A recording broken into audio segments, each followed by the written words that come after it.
All right, welcome back, everybody. After a brief delay, Dimitrov ended up winning in a tiebreak in the second, so now here we are.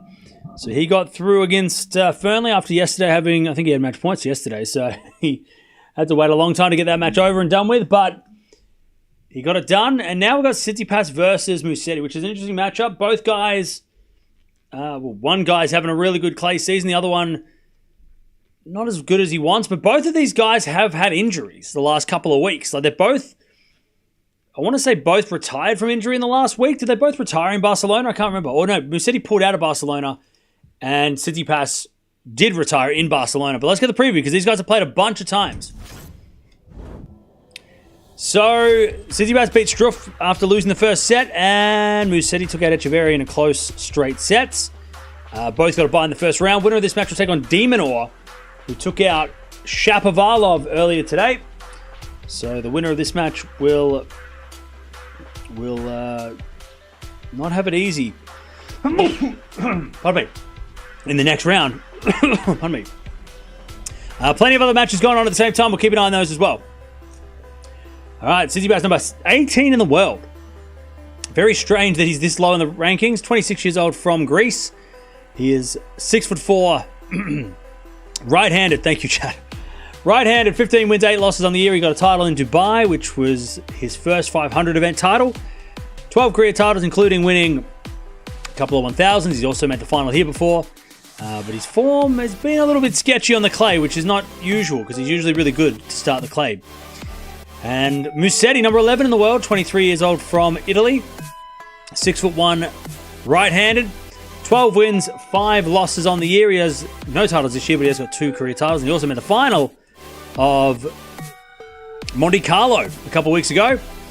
His form has been great. A 5-1 is the head-to-head in favor of Steph. But Musetti did win their last match. That was in Monte Carlo on the way to winning, getting to the final. So let's see if that confidence that Musetti got getting his first win ever over Tsitsipas will actually make any difference. Pardon me. Okay. By the way, Sakkari versus Svitolina is on right now. Draper versus Berrettini is also happening. Mensik got the win as well, so that's fun. We've still got Sabalenka coming up later against Stearns, which was supposed to happen yesterday, but it's happening today. So, yeah. Plenty still to go. And tomorrow we have a big day. I don't know what the schedule is going to look like for tomorrow, but we'll find out. So how are we doing, chat? What is up? Cerundolo can beat Zverev. I agree.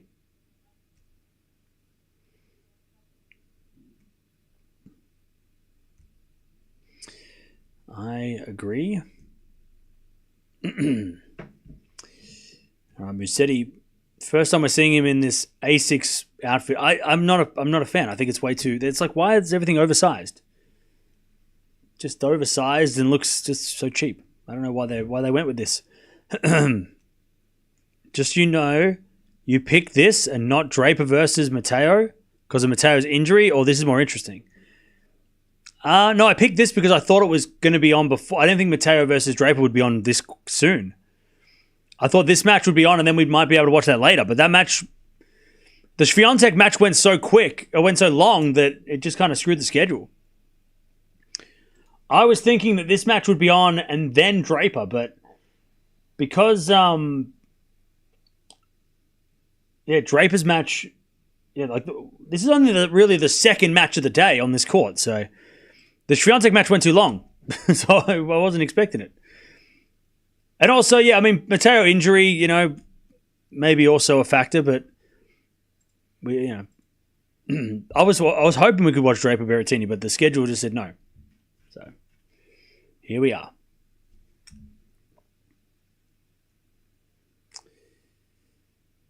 Svitolina already breaks. Wow, good start.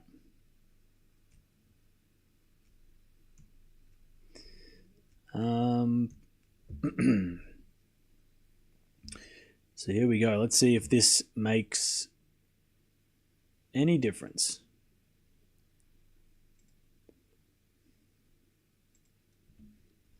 is head-to-head. 5-1 Steph, which is a massive head-to-head lead, but when the last match went to Musetti, the 1 was more important than the 5 this year. Surprised how quick Keys won? Yeah. Keys Swiatek's a banger tomorrow. We got 2 crazy matches tomorrow already. 2 of the best quarterfinals we could have asked for. Keys Swiatek, Andreeva versus Gauff. I mean, literally the best quarterfinals you could have asked because they're the top seeds. Like 2 top 10 clashes. We could get, Svitolina Alexandrova, which is interesting. I mean, maybe Kostyuk Sabalenka, but the bottom half is delivered. Like the bottom half of the draw, that's the fun one. That's where we're going to hang out and watch. If Alexandrova wins today, who she play? She'll play either Sakkari or Svitolina. Berrettini breaks already. Shit. Oh. It's weird that Sabalenka struggles against Vekic and Keys doesn't. Yeah. That is strange. By the way, Diallo and Norrie are in a 3rd set as well. So that is happening too. Berrettini broke. Yeah, literally everybody's saying Berrettini broke. Yeah. Thank you for everybody, everyone in the chat saying it. Thank you. Appreciate it. He broke. I can confirm he broke. He definitely broke. Definitely broke. Prediction on this one? I'm going to go Musetti. I'm going to Musetti in 3.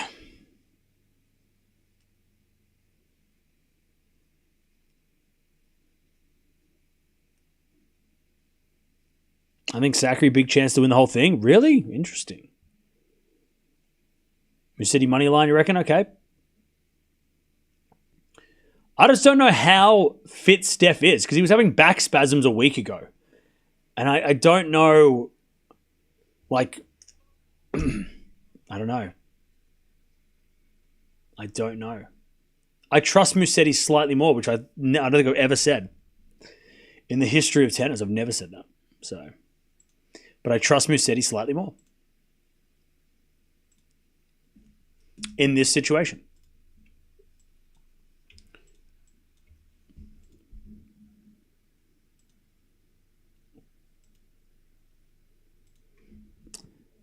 Menzies will play out the doubles. He's on court after this. No, he might play doubles because they didn't play yesterday, so he might want to play 2 matches just to get...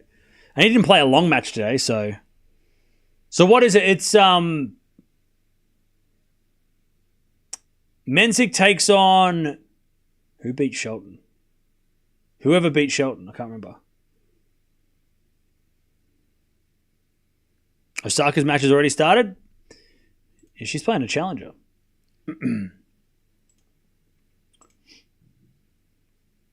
Who beat Shelton? I can't remember.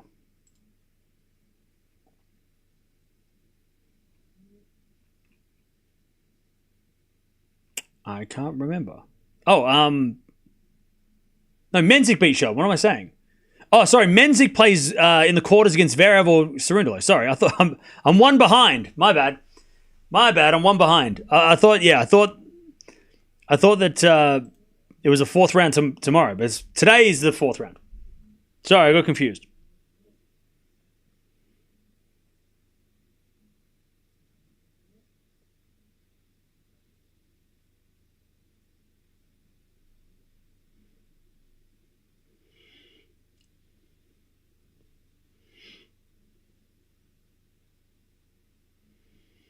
All right.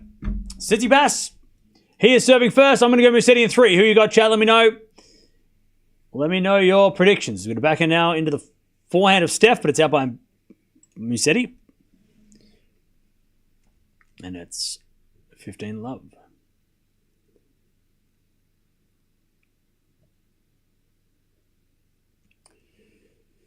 Steph in 3. Tsitsipas in 3. Musetti in 2. Musetti. Steph. Musetti. Okay. First serve is a fault. Second serve.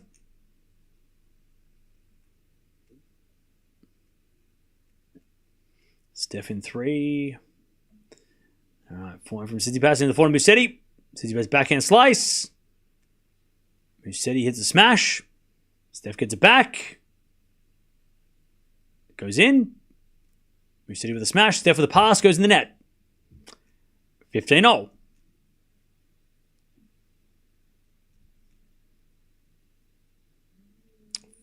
All.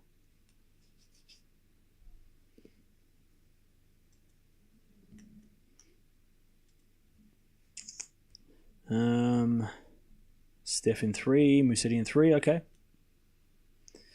As Musetti hits it out in the return. 30-15.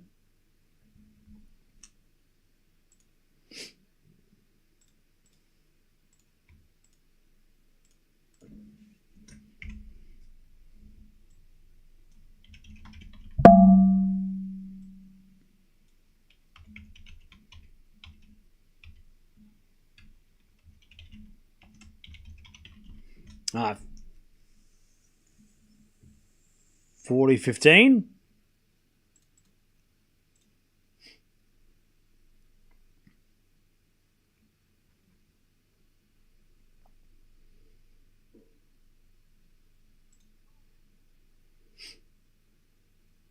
First serve is a fault. Second serve.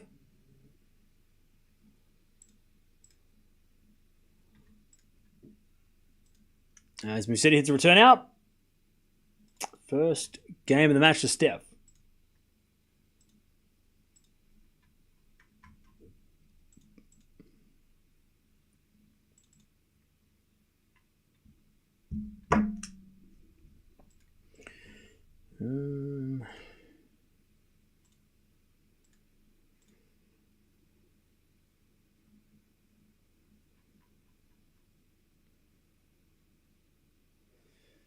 All right.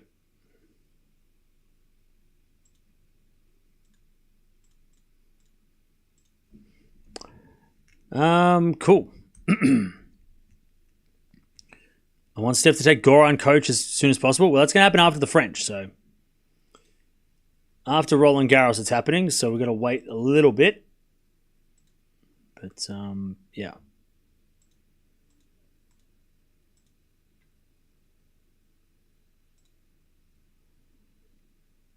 Tsitsipas backhand. And that goes down the line by Musetti for a winner. 15-love.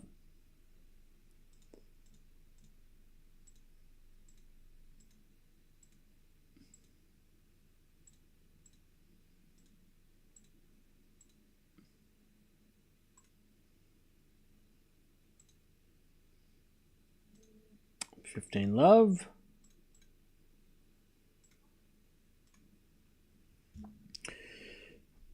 How's Musetti's outfit look? Still the white pajamas? Yeah, it's that. I don't know what the hell that shirt is. I'm not a fan. I don't know what they're thinking. It's like, it's. I don't get it. I mean, like, it kind of looks like a early 2000s sleeveless shirt, like like Moya would wear back in the day, like Carlos Moya 2001. I want to say. So are they going for like the loose fitting clothes these days? Is that what we're doing? We're going back to the early 2000s, late 90s, where it was like oversized shirts and it was bad. Like if you go look at like Agassi 2002 or like Sampras, and they always had to do this because their shirts were so big and baggy and they just didn't make sense. Are they doing that? Is that what they're doing? They're trying to get like that going now? Like, is that the look? Sort of the oversized shirt. I mean, that's what the streetwear looks like. I don't know if it works for tennis, though. It seems like a little too much fabric and it's a little bit annoying, but I mean, I don't know. Back in return from Steph.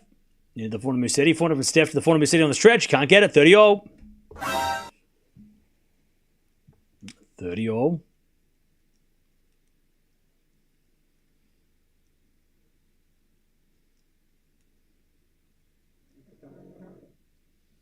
$30-all.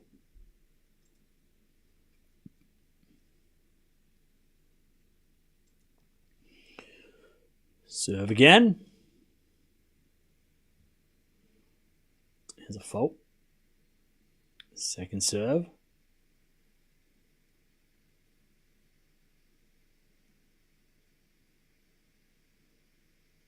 Corner Steph. Corner from Musetti is wide. 30-40. Tsitsipas to break.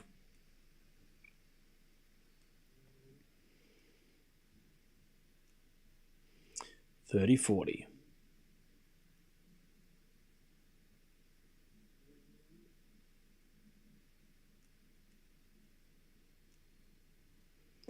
Serve again. Into the slice of Steph. In comes Musetti. But he overhits it. 2-love. Tsitsipas breaks.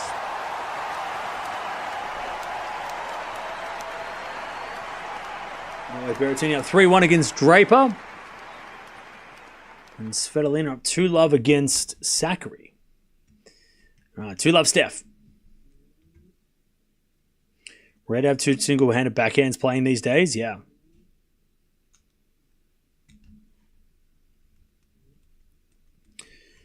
Okay. Yes. Return from Musetti goes to the front of Steph. Musetti with a lob. Goes in. Tsitsipas hits a forehand from the baseline. As Musetti comes in. Steph with a forehand. Winner. 15-love.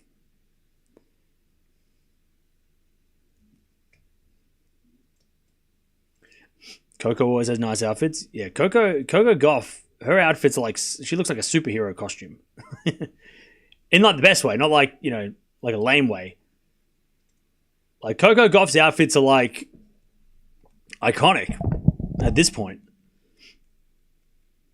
They're just so recognizable. And that's the point. I think that's the point, right? All right, 30-love. A little fault from Steph, second serve.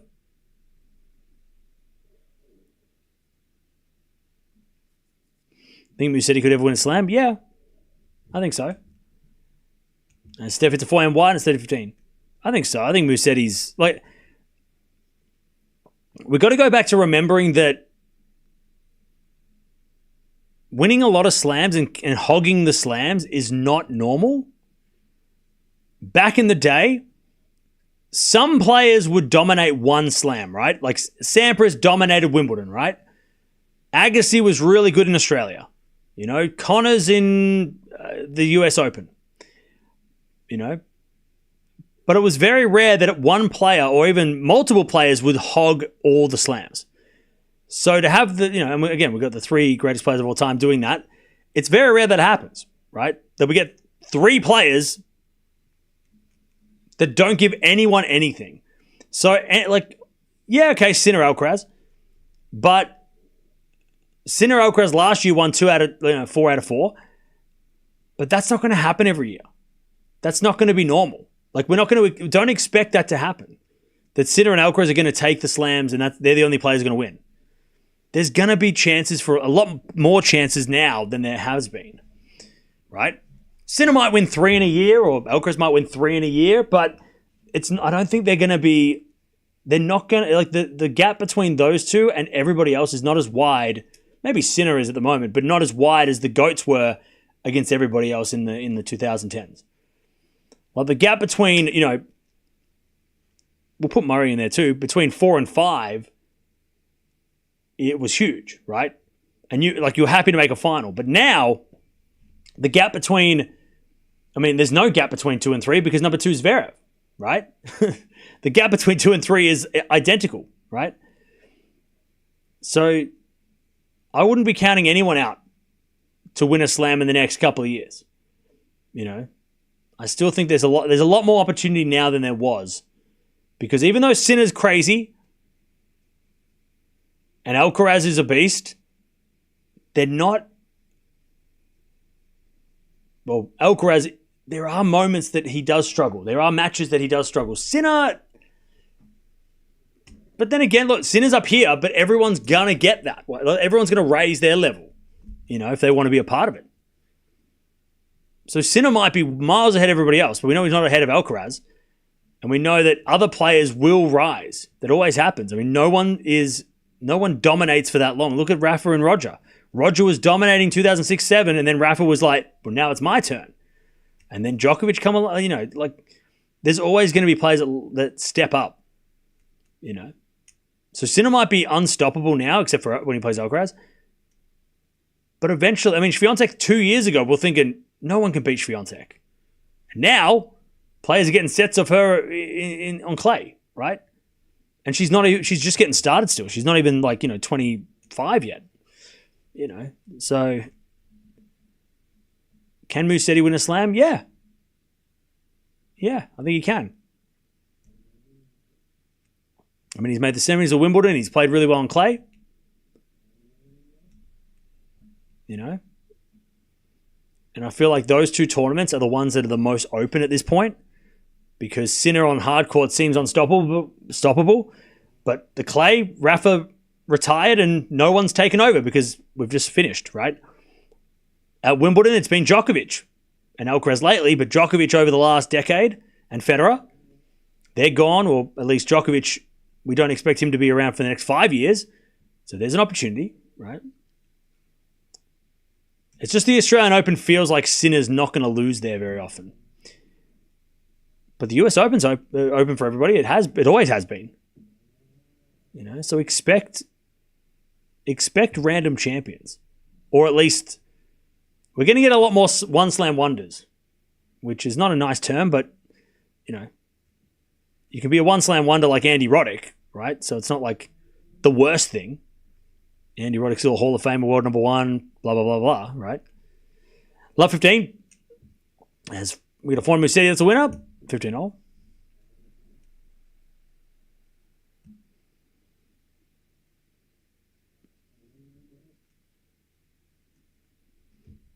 Mensik, Fonseca, and Co will rise in a couple of years. Yeah. There's a lot of players that are, you know, under 21 that are definitely potential. There's a lot of players that are under 25 that still have potential untapped. Draper being one of them, right? I'd love to see Draper versus Sinner on the grass at Wimbledon. That'd be awesome. Musetti backhand winner, 30-15.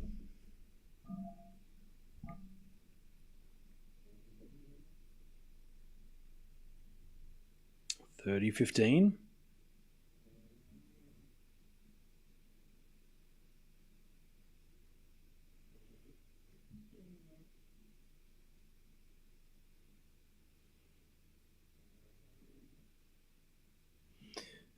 Musetti serves again.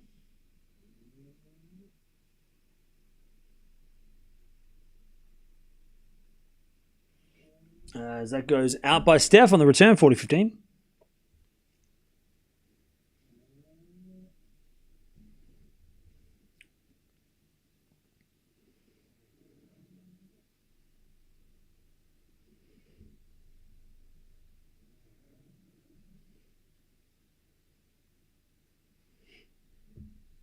$40-15 as we default from Steph goes wide and Musetti gets on the board. 3-1.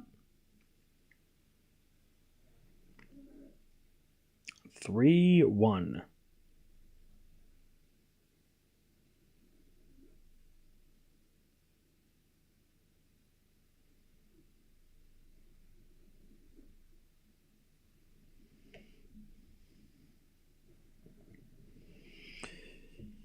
All right. 3-1. Draper breaks back. It's 3-all. Nice. All right. Steph with a fault. Second serve. Love to see Mensik Sinner right now. See how Sinner deals with the serve. Yeah, no, it's got to be on a court that actually the serve works. Can't be on clay. If it was here, yeah, but not at Rome or Roland Garros. Great lob by Steph. Musetti gets it back. But Steph puts away the smash. 15 love. Sorry, disagree. There is Sinner and the rest. Yeah, right now that is true. Right now that is true. And that might be true in 5 years, but history would say that it doesn't always happen. That doesn't always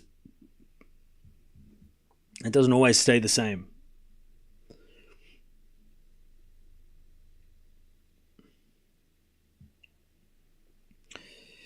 All right, nice hitting from Musetti, 15-all.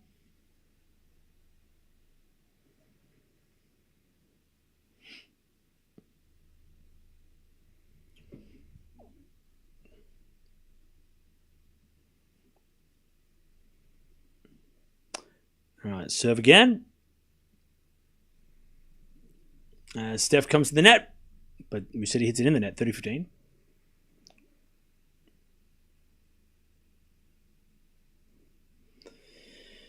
All right, 30-15. By the way, Badosa in the box for Steph.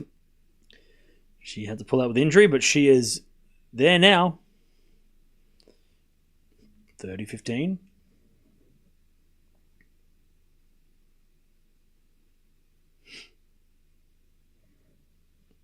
As the backhand from Musetti goes wide, 40-15.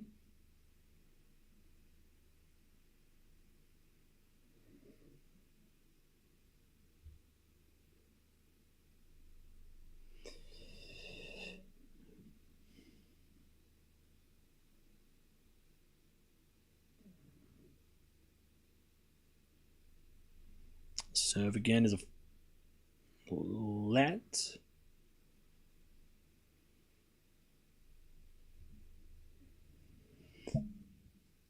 Serve again.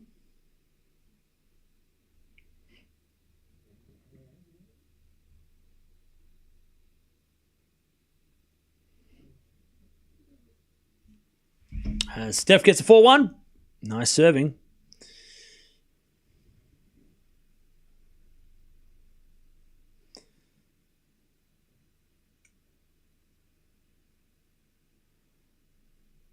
All right. For me, JJ Wolf is the favorite for Roland Garros.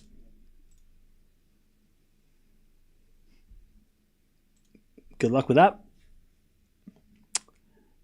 Carlos still has more titles than Sinner, so let's see what happens the rest of the year. Yeah, for sure. And Carlos beats Sinner when they play. We know how that match goes. Carlos wins, which is against the trend because everybody else loses to Sinner. Demonor is my favorite to get Roland Garros. Okay.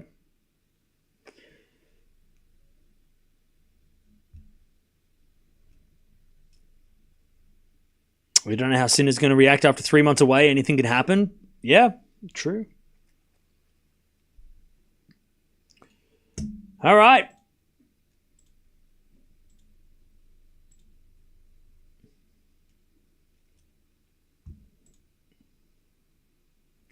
By the way, Svitolina's up 3-2 against Zachary, and Norrie Diallo are in a battle in a final set on serve. 3-all for Draper Berrettini. Cameron thinks Tsitsipas needs to slice more. I mean, his one-handed backhand is so unreliable. He needs to weaponize his slice. But he's playing well anyway. Musetti one-handed backhand topspin is nice. Yeah, and I think bringing Goran on might help that. I think Goran will be able to improve that slice backhand and some volleys too, I think. That'll be the way. Carlos beat him in 2024. The head-to-head is still only 6-4. Yeah, but it's like 4-0 in the last 4 or something, right? He's won the last 4 with Carlos, hasn't he? At least the last 3. 4-1 Steph. Musetti serves the forehand Tsitsipas. Back into Musetti. Goes long. Love 15.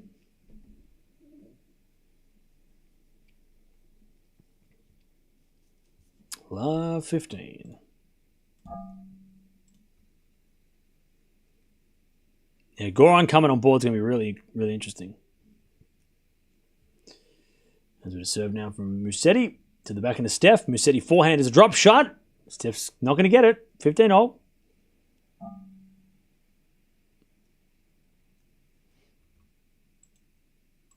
All right, 15-all.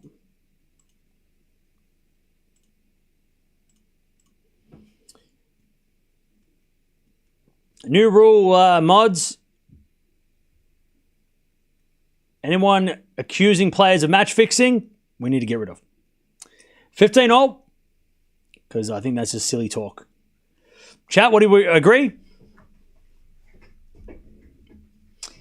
As the return goes into the forehand Musetti, backing up from Steph, sliced into the forehand Musetti, and that's in the net by Musetti, 15-30. I don't think we should stand for that. You're basically accusing the players of cheating, so we're not going to Just don't do it. Or go complain somewhere else. Unanimous vote, yes. Okay, good. And Musetti hits a wide, 15-40. 15-40. Chance for Steph to get the double break here. First set in Monte Carlo was 6-1 Steph as well. True. That's true. Wasn't there a running joke in Monte Carlo? If Musetti lost the first set 6-1, he'd win the match. So this is going perfectly. This is exactly what he wants. Backhand rally. Now forehand from Steph. In the net. 30-40.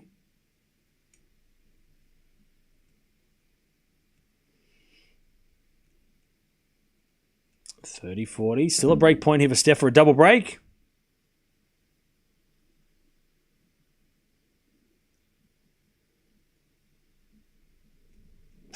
Serve out wide as a fault from Musetti. Second serve.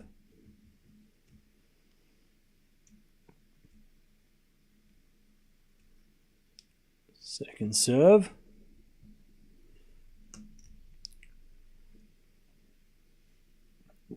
As Steph returns it back into Musetti. Forehand from Steph to the forehand of Musetti. Tsitsipas shanks it long and it's deuce.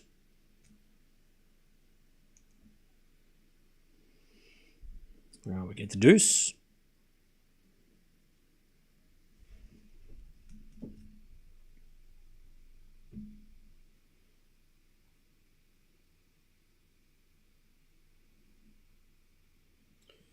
All right, serve again. As the return goes out by Steph.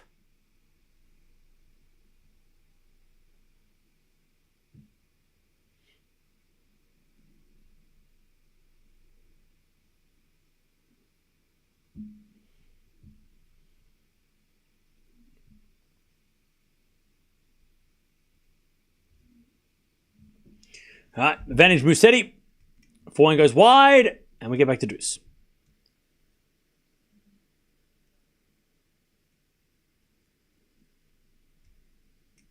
Do I visit any tournaments in person? No. I live in Australia. It's too far away. Australian Open sometimes, like couple of times every other year, but not lately. Unfortunately. As with a forehand now from Musetti, slice from Steph, goes in the net. Advantage Musetti.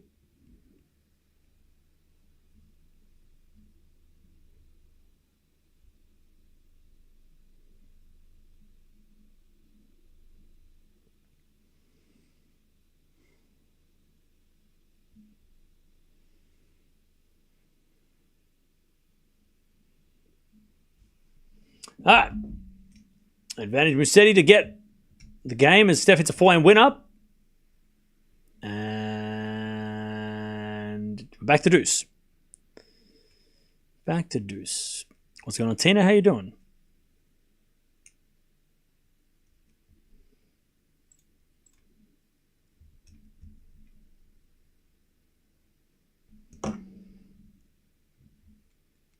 Serve. Forehand goes to the back into Steph. Forehand from Musetti. Again to the forehand of Steph as Musetti backhand. Into the backhand of Tsitsipas. Into the forehand of Musetti as Steph with the forehand of the stretch. Musetti slice. Steph with another backhand as Musetti gets it and hits it wide. Advantage Tsitsipas for the double break.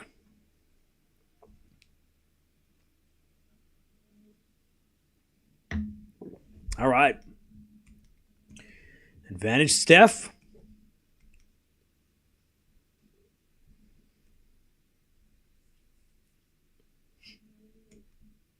Musetti serves.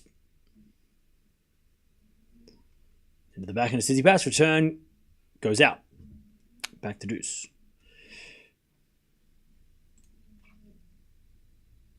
Svitolin up 4-3, still with the break against Zachary, and Diallo's up 4-3 against Norrie, final set. And it's 4-all between Berrettini and Draper.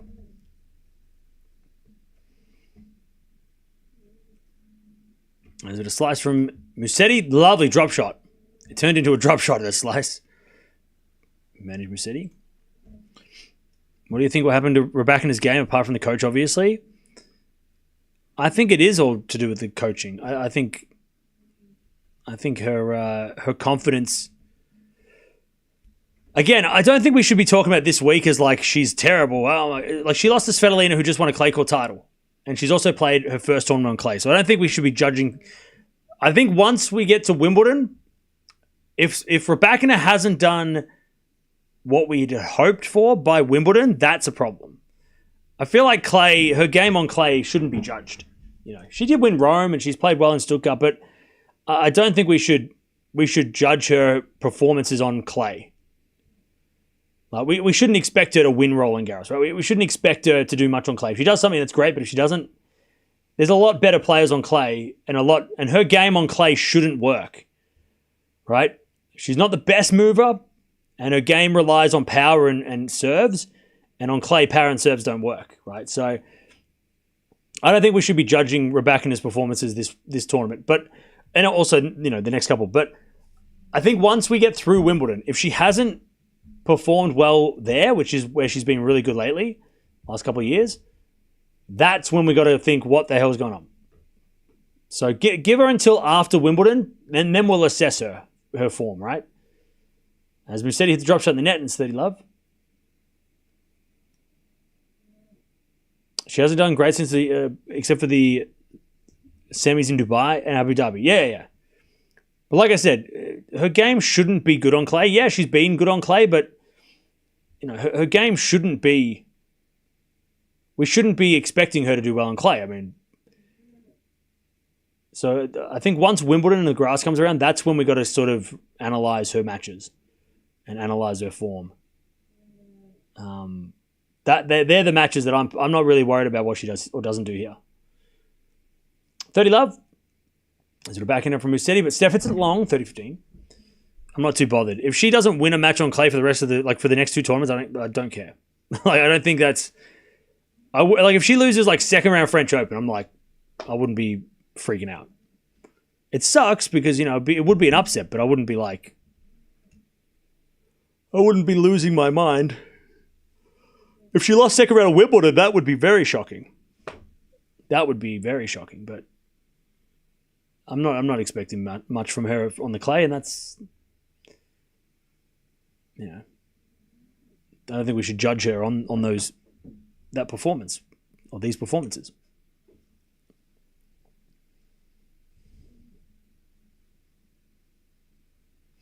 Even the clay tournament she won in Rome, she got walkover against Swiatek and also Stuttgart indoors.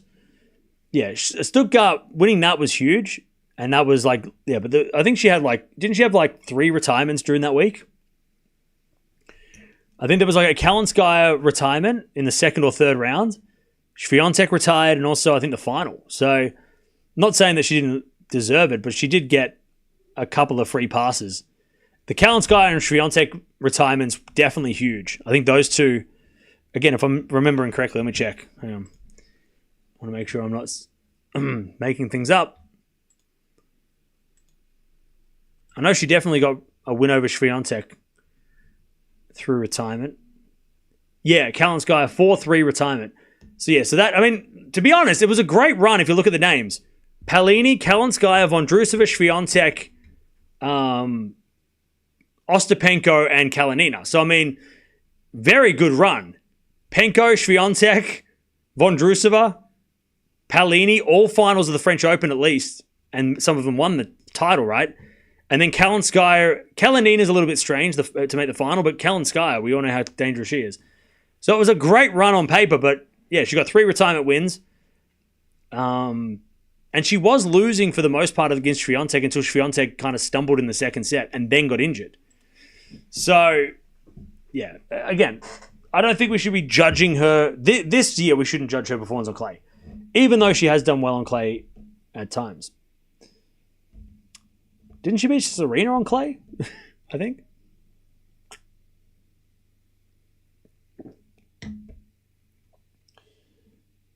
By the way, Diallo up 5-3 against Norrie in the final set, and also Svitolina up 5-3 against Zachary. And Draper's up 5-4 against Berrettini. First set. On serve. Yeah, 2021 Roland Garros, she beat Serena, yeah.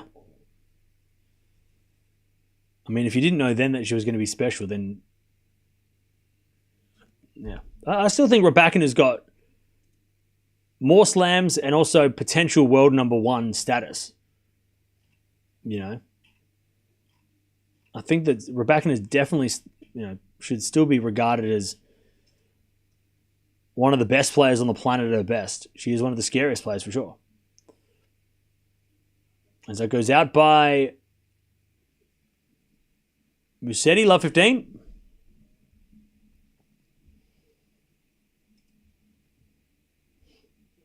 Love 15.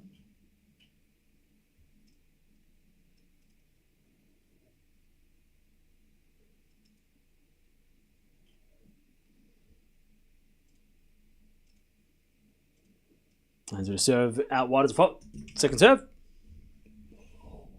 Osaka won the first set 6-2. Nice.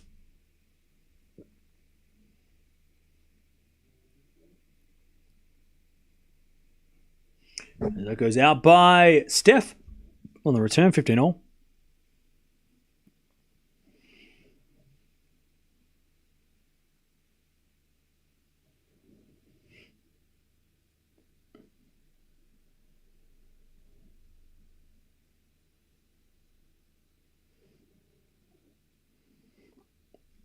All right, backhand to backhand rally. Steph hits it long, 30-15.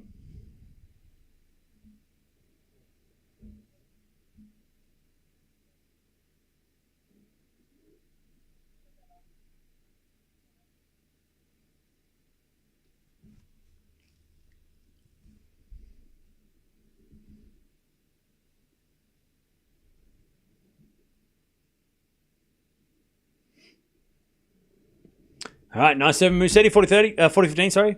I mean, Rybakina this year, she lost to the eventual champion Keys at Australia, lost to Andreeva in both Dubai and Indian Wells. Yeah, I mean, I don't think we should be so harsh on Rybakina. Considering how, I said this in the last match, or the other match, considering how disruptive her season has been off court, again, even if you don't like her coach, him not being in the stands affects her.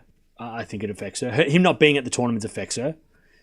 And even if you don't like him, you think it's good that he's not around, it still does affect her not having him there.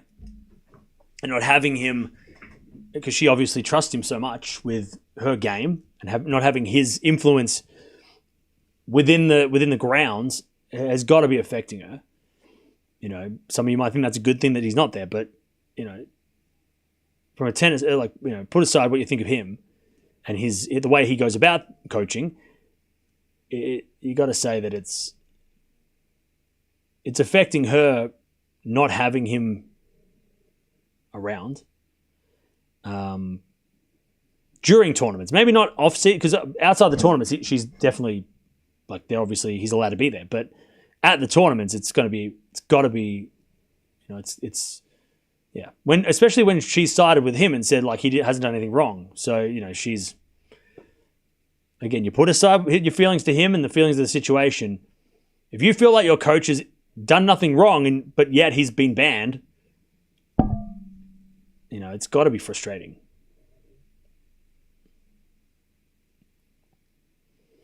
As you said, she trusts him. Yeah. She could have had Goran. Yeah, but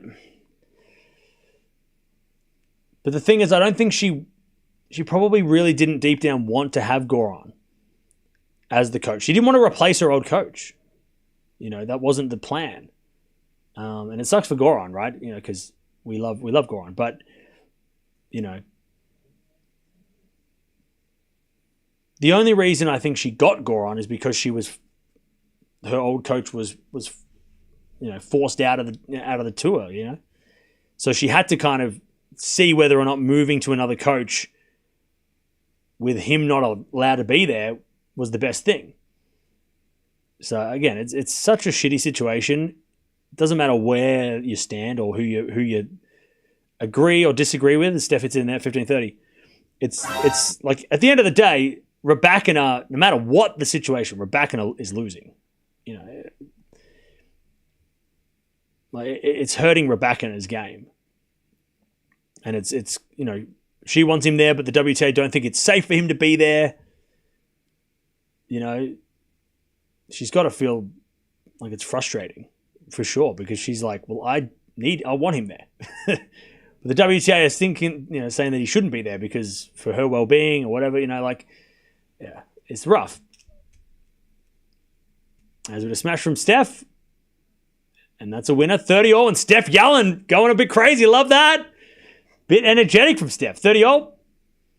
But yeah, but hopefully she can regain some form and get some confidence on the court without him being there. Because then if she starts to believe, oh well, I can play well without him being around. I mean, who knows what happens next, right? 30-all. Steph trying to win this first set.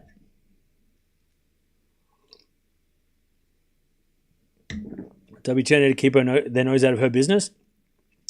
Yeah, but see, the thing is, the WTA have kept their nose out of the business of players before, and they should have got involved, right? So that's where a lot of people are coming from, right? The WTA in the 90s did not get involved with Jelena Dokic when they should have. And I think now, even more so, they're trying to protect the players as best they can. Because they don't want to have another Dokic situation, which was horrible. Like, that was one of the most horrible situations ever, right? If not the most horrible coaching player situation, right? So they're doing it to protect Raducanu.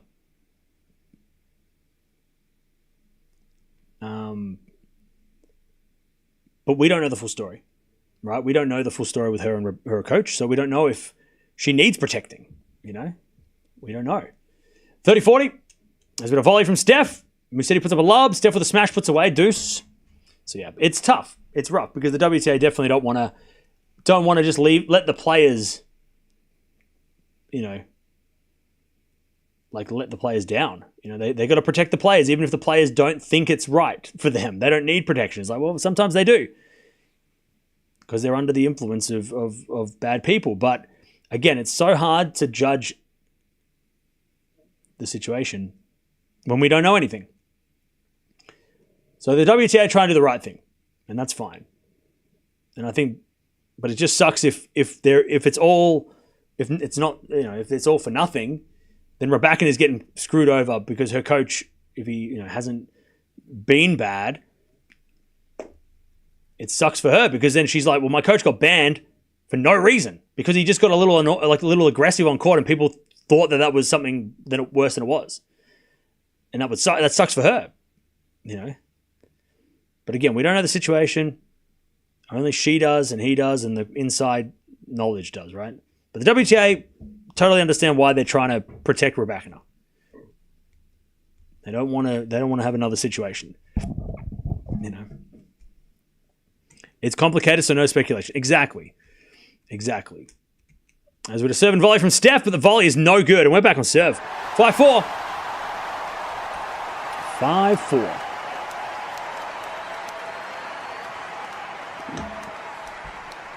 All right.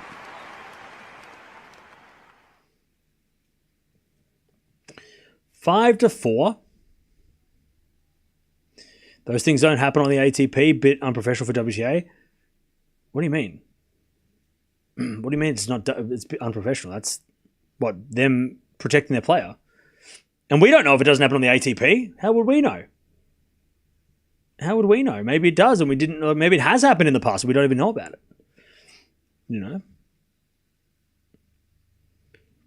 Even watching the Carlos documentary, you realize what a weird life these young players have. Oh, yeah. Yeah. Because everybody around them is there to make them the best tennis player they can be.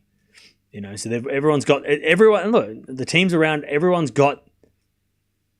And with tennis is like the thing. I mean, we see with coaches, come and go all the time. So it's so hard for coaches and players and agents and trainers. They're very expendable.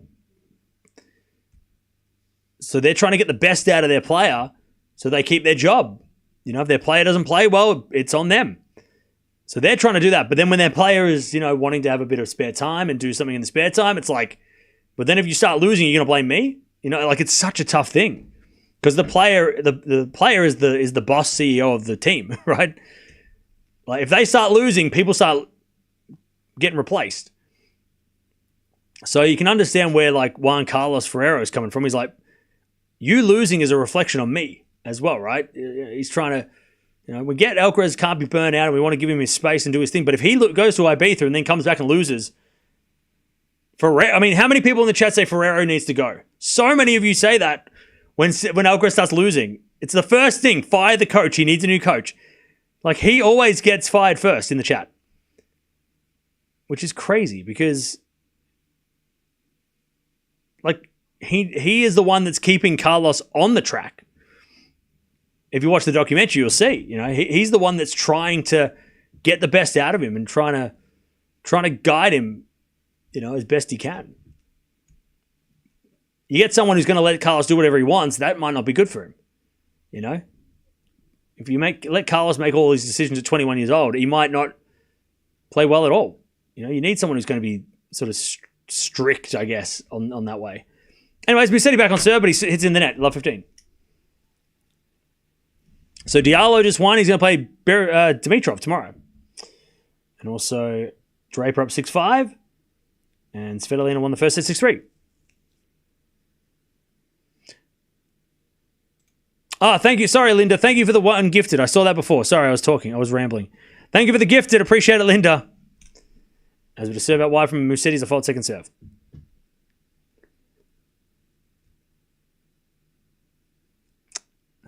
Love 15. Second serve. Into the forehand of Steph. Back in it from Musetti. Into the forehand of Steph is Musetti with a forehand on the stretch. Steph backhand cross. Musetti puts up a lob. But Steph comes in and puts away the drive volley, and it's love 30.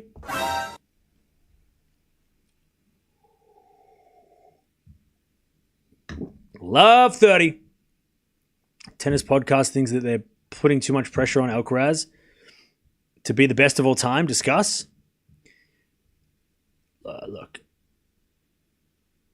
I think the public are putting too much pressure on him. I think the team are trying to. I mean, look, every chat. As we nice down the team from Musetti 15-30. Every coach with every player, every young player, is going to try and make their player the best of all time, right? That should be the drive, And it's just that Alcaraz is trending that way, right? He's trending that way. But I'm sure Darren Cahill is trying to make Sinner the best of all time, right? I'm sure that, Musetti's coach is trying to make him the best of all time, right? I think they're all trying to make them the best of all time. All the young players anyway. Maybe not the 30-year-olds who are like, it's probably not going to happen. And there's a backhand out from Steph into the forehand of Musetti. 15-30 as Musetti hits a winner. It's 30-all. But the thing with Alcaraz, I think, is the pressure's coming from the fact that he's following Nadal. Like, Sinner doesn't get the same, like, from all of us, right? Even though Sinner right now is probably in a better position than Alcaraz when it comes to, like, how dominant he is.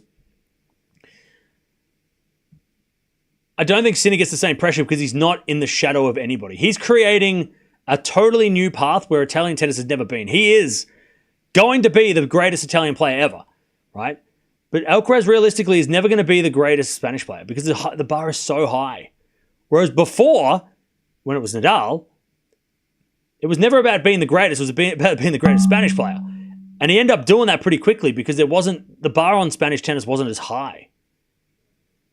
But like, Alcaraz being the next Nadal, that is the pressure. That's the problem. And I think the team probably feel that a little bit. So they're trying to guarantee that because of, Spanish pride and stuff. As with a forehand down the middle to the forehand of Musetti, 30-all. And Steph with the backhand, into the backhand of Musetti. And Steph with a forehand, goes down the line. Musetti gets on the stretch. Into the forehand of Steph. Great angle by Tsitsipas, and Musetti hits it up. Somehow goes back in, all right. Musetti back in the rally.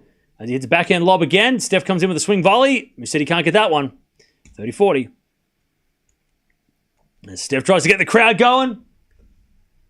He's like, come on, everybody, where the hell are you? they're starting to cheer 30-40.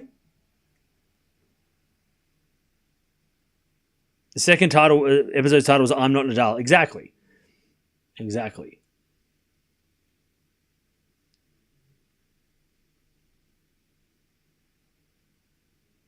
All right. 30-40.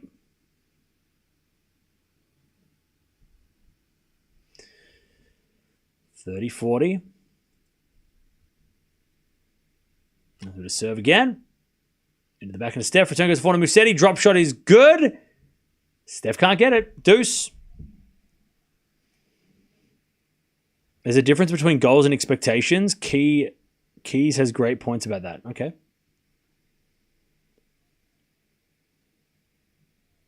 Deuce.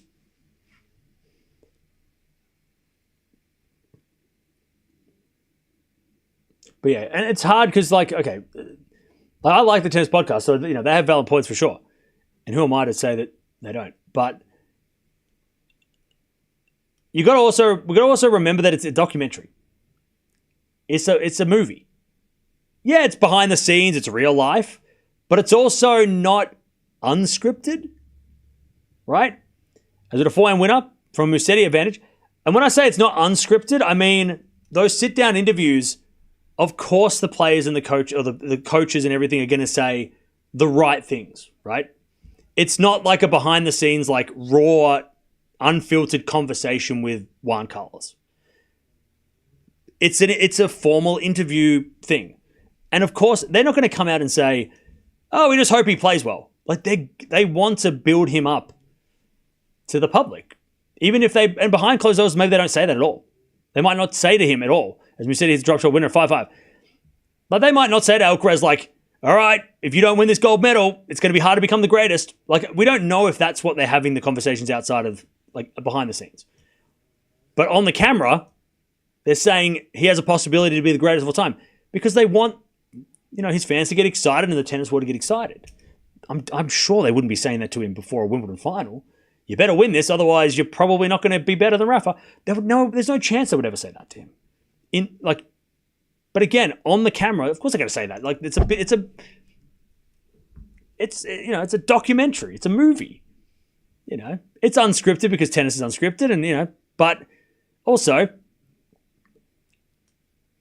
they're interviews. They're sit-down interviews, and also there's edits. You know, maybe they said that, and then the rest of it they were talking about something else, and they didn't put that in. You know, we don't know. It wasn't uncut, unedited. It was, you know. So we've got to remember that too and be like, okay, well, yeah, okay, the raw scenes behind the scenes was there. But like when they do those sit-down interviews, they're probably talking for like an hour, you know, about all kinds of things. So they're obviously going to...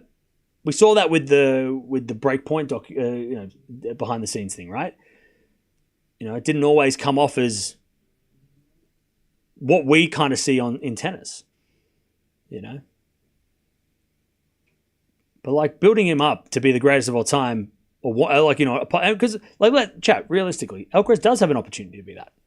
You know, it's a very high bar, but he's won 4 slams at 21. He keeps going at this rate, he's going to get to that big number. But also injuries and consistency and burnout, and you know, and players getting better, and you know, there's a lot of things that will factor in. I mean, Federer could have won 50 slams in 2000 when he was in 2007, 2008. We're like, oh shit, how many he's going to win? But then Nadal came along. Then Djokovic comes along. Murray comes along, right? He gets older. He gets injured, right? He doesn't win a slam for 5 years, and then he wins his 19th, 20th, right? 21, right? Oh, sorry, 18, 19, 20, right? He didn't win a slam for 5 years, Federer. But in 2009 or 2008, we were thinking, how many geez, this guy could win 30.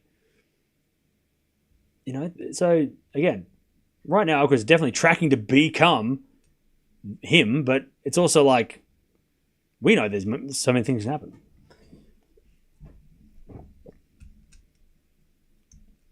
All right, 15:40. Musetti about to break here. We've been rambling about the documentary. It's a good documentary. Go watch it. I love sports documentaries. All right, 15:40. Steph, who I think was up 5-2, is now in trouble. As a backhand from Musetti, into the forehand of Steph. Musetti, backhand again. Steph gets it with the backhand into the backhand of Musetti, who hits the tape, goes in. Steph adjusts, hit a backhand inside out to the forehand of Musetti. Into the back of Steph, but he missed it, Steph. It must have hit a dodgy clay mold or something. It hit something on the ground. Musetti's just sorry because he had an air swing, Steph, and it looked embarrassing. But there's the break, 6-5. 6-5. Draper on the first set in a tiebreak. Nice. Also, Svitolin's up a set in a break against Zachary. So that's happening. Oh, man.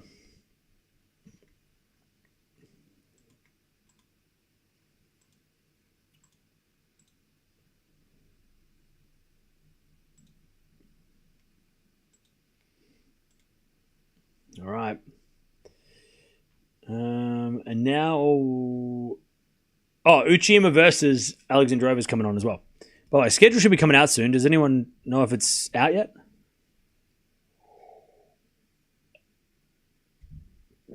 Berrettini retired. We had a feeling that might happen. There was a feeling that Berrettini was going to be... good for him to play the first set and such a close set for an hour, but yeah, he hurt himself in the last match, and yeah, it's not worth the risk. But Draper wins, so Draper will now play Tommy Paul. Ooh.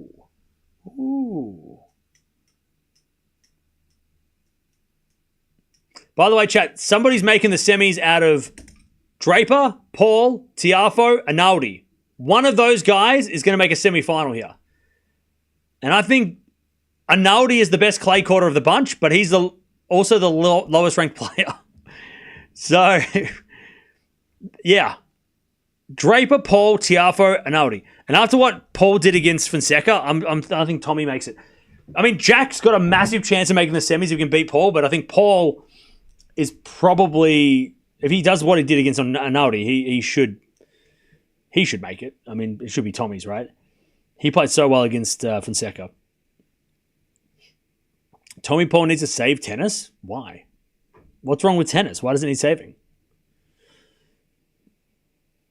First serve is a fault, second serve. Bottom half of the finalists is getting more and more random. Yeah, I'll tell you who else is down there. I mean, the winner of this plays Demonor, which is probably the least random of the matches.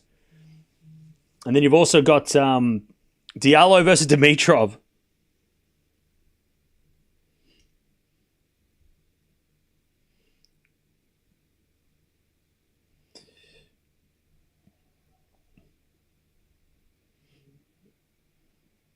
All right. Tsitsipas was up 5-2, is down 6-5, and he's trying to get to a tiebreak. He hits a lovely drop shot. Musetti got it back, but Steph hits it straight through Musetti and gets a point. Love 15. I've never expected Paul, Tiafoe, or Analdi to get this far. Yeah, I think Paul and Analdi definitely. Tiafoe, I mean, I think Big Foe is probably the biggest shock because it's a clay court and we don't.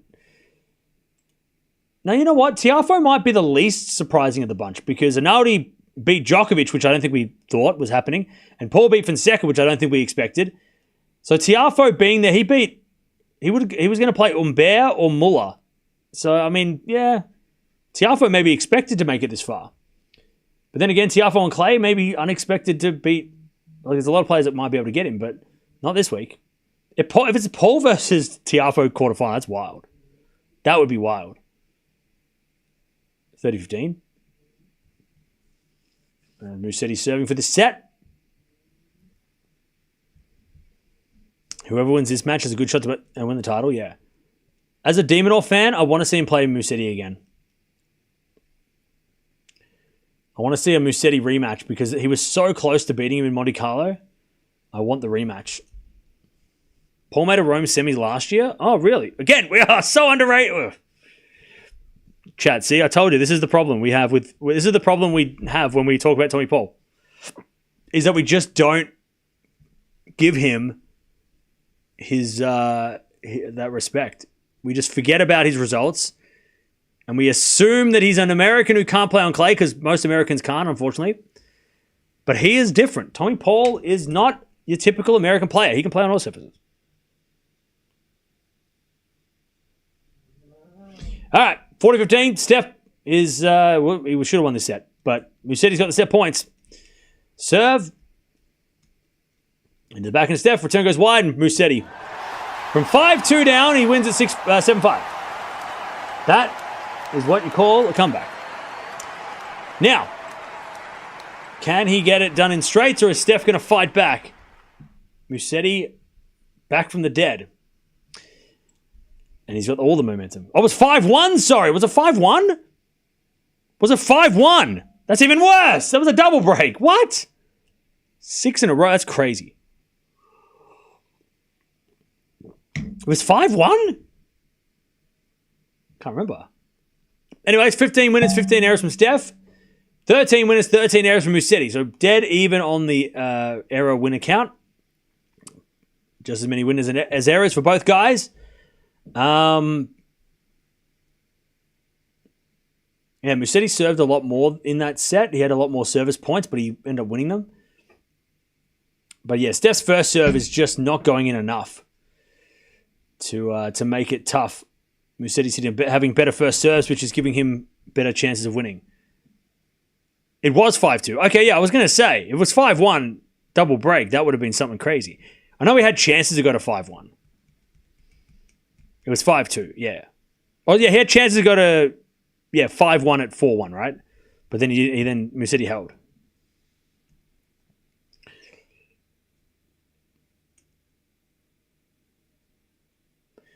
Hey, Isabel, thank you for the 16 months. Svitolina with a break, 3-1 in the second against Zachary, apparently. Yep. By the way, Medvedev Nakashima is also happening today. That could be interesting. Paul and Demon are very overlooked players currently. Oh, yeah.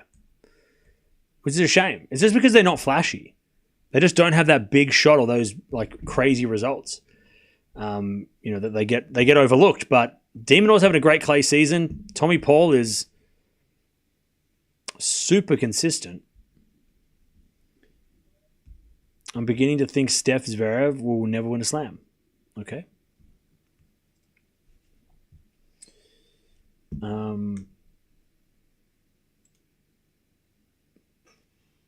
By the way, thank you, Sebi, for the 22 months as well. Sorry, I missed that earlier.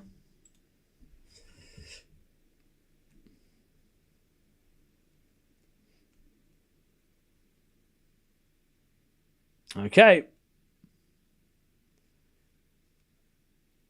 Steph going to serve first in the second.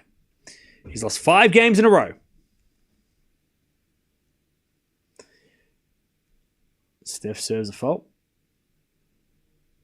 Second serve. There's a double fault. Love 15.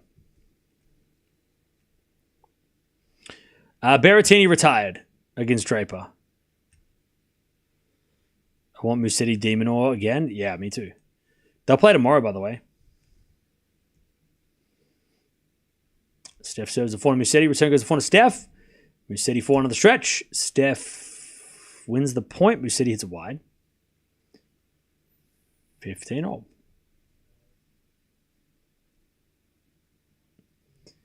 15 all.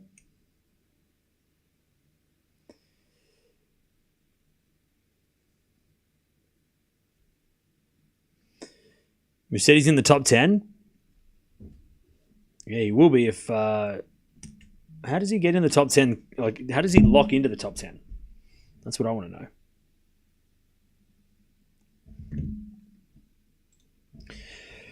know. Steph hits a winner, 30-15.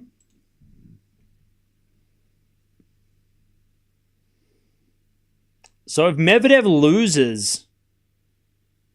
If Medvedev, Ruud... Okay, so a lot of players have to lose, but... I mean, Musetti could be as high as number 8 in the world. Sorry, he could be as high as number 5 in the world. If he wins the tournament, Musetti, and some other players lose, like Draper and Demonor, but I mean, yeah, the potential for Musetti to get from like number 11 to number 5 is ridiculous. That he could jump up that quickly. But so did Draper, right? Draper went from like number 12 to number 6 in the span of like 2 weeks. So there's not much of a gap between 5 and 12 is 1,100 points. So between Draper and Djokovic, sorry, not Draper, Shelton and Djokovic, there's only a 1,000 event and then some between you going from number 12 to number 5. Like, you win a 1,000, you're going from 12 to 5, potentially. It's pretty crazy. But yeah, Paul, Medvedev, Musetti are all fighting for that top 10 spot. Rune might get kicked out of the top 10 if he doesn't, if they do well. So there's a lot to, the rankings are crazy. Not to mention, Zverev has an opportunity to create a massive gap between him and Alcaraz. If Zverev wins in this tournament, it'll come down to who does better in Rome, I think. So, yeah. And I think Alcaraz will have to do like one better than Zverev in Rome. So the pressure on Alcaraz in Rome would be huge, even though Zverev's got to defend the title. You take 1,000 points off Zverev, he wins this tournament, he's only 100 points in front, but 150 points in front. But 150 points is, at least, quarterfinals or fourth round. So Zverev and Alcaraz will be battling for number 2. That's fun. That's a lot of fun. But even if Zverev doesn't win this title, he still could be number 2 if Alcaraz doesn't play next week. Is it a 4 now winner from Steph? And it's 15-all. I need Charlie number 2 at RG. Yeah.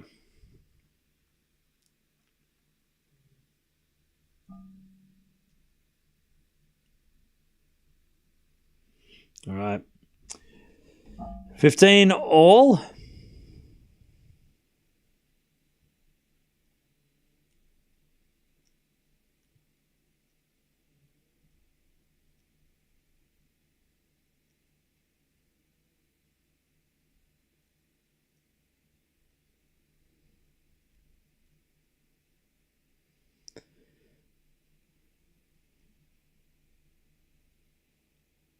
All right. Musetti 30-15.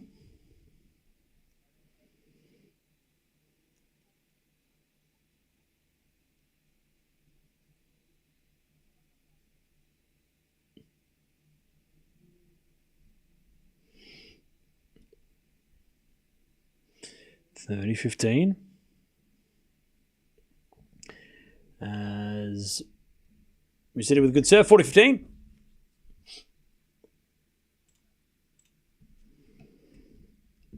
$40-15.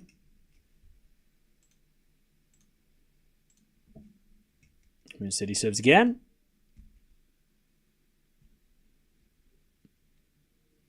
Into the backhand of Steph. Return goes in the forehand of Musetti. Steph with the backhand. Again, the forehand of Musetti as Steph. Backhand again. Musetti with a drop shot, but Steph's going to get there. Put it away. 40-30.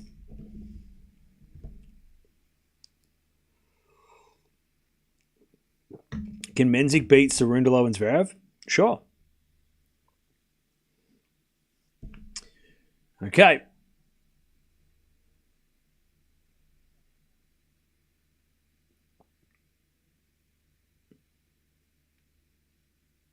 $40-30. First serve is a fault, second serve.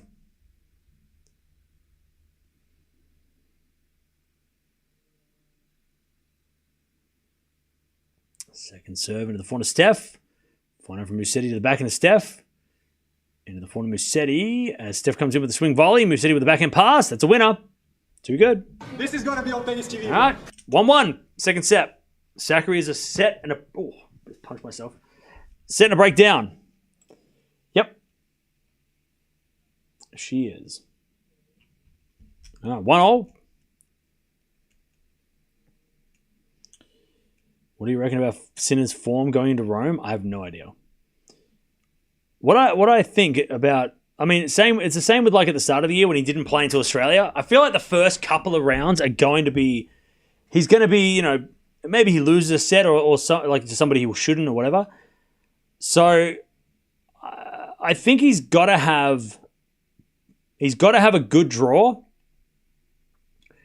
For example, he can't play some crazy unseeded player in the second round. Let me give you a name, just so I can, it would be really awkward if he had to play Lehechka in the second round, right? That would not be fun. Lehechka, 37 in the world, he could play Lehechka in the second round. Or Analdi, or I don't know. Who else is a tough clay quarter? Jarry, right? Or Fonseca. Like, I think there's a lot of players that there's a few like early in the tournament. I think Sinner is going to be there's going to be rust, and there's going to be if he gets an unkind matchup, it could be awkward. He could be vulnerable. But I think if he plays against if he doesn't have to play certain players in the second and third round, I think by the fourth round, when he has to play the big guns, he'll be ready. He'll only need like 2 or 3 matches to get the rust out. Maybe 1 or 2 matches, But as long as he doesn't play any like killers in the first couple of days, a couple of rounds, I think, it should be okay.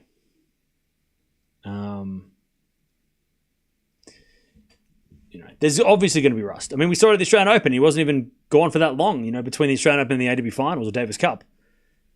He showed some rust. He lost a set to School Kate, which I think was a big shock in the second round or first round, whatever.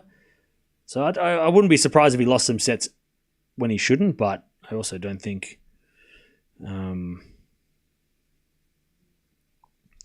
if he gets a decent draw, he should play himself in. He's been practicing with Draper, which is a good hit up. All right, 2-1, Steph holds. Mensik is crazy good right now, yeah. And no clay court specialists, exactly. Mensik winning on clay after winning fast hard court should send him a message to the top 10. I think he'll be in the top 10 if that happens. All right, see you later, Blinda. He's practicing with Sonigo today. There you go. Is he allowed to practice at Rome or not yet? He wouldn't be allowed to go to Rome yet because he's technically still banned from those venues while the tournament's being set up, I think, right? He's still restricted to playing in Monte Carlo right now, right? That's kind of interesting. So wait, he's not allowed to go to Rome until the ban, until Monday? So he's not even allowed to go to Rome on the weekend. He has to, he can go to Rome, the city, but he's not allowed to go to the venue until the Monday. Which is kind of interesting. Because usually players would get there early, have practicing on the courts this week if they're not in the tournament now. Like a lot of the players that are going to be playing Rome are going to, if they lose this week, they're going to go straight to Rome and play on the courts, right? But Sinner's not allowed to. Even though he's not playing this week. He's not allowed to play until Monday. They'll let him in on Monday.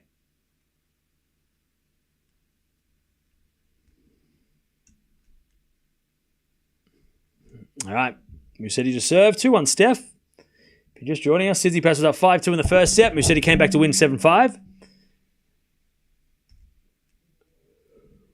As with a serve. Backhand return goes into the forehand. Musetti. Steph with the slice. Musetti with the smash. Steph with the forehand. Goes long. 15. Love.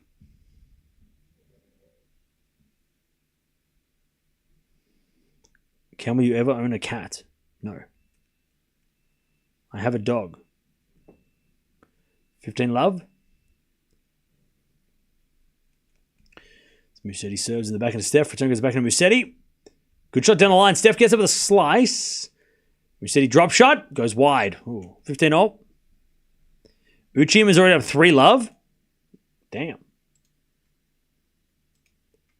That's crazy.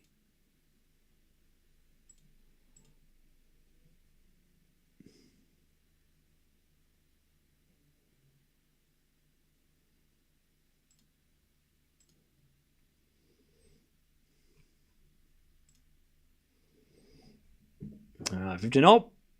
Backhand return for Steph into the forehand of Musetti. Steph forehand to the backhand slice of Musetti. Into the backhand of Steph. Musetti backhand down the line. Steph gets with a forehand cross, but it's in the net. 30-15.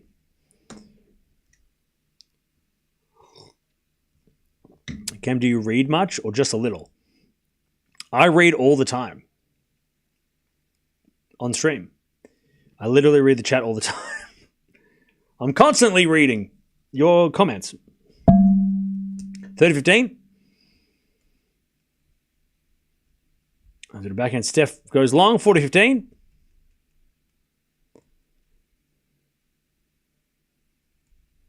Oh, you mean books?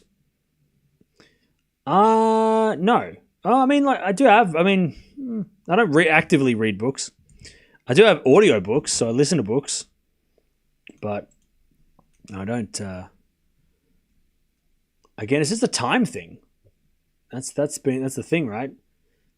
As that goes out by Steph, and it's 2-0. Between streaming and then not streaming, I don't really read to relax.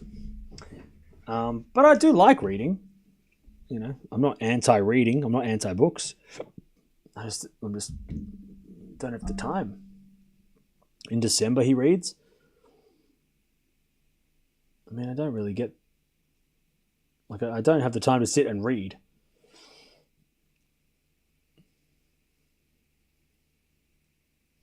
Fridge versus Rude, 2 constant letdowns, but gotta give some. Wait, something gotta give, okay.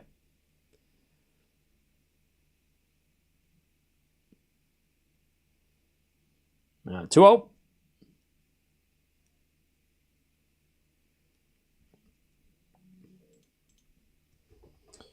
Two all.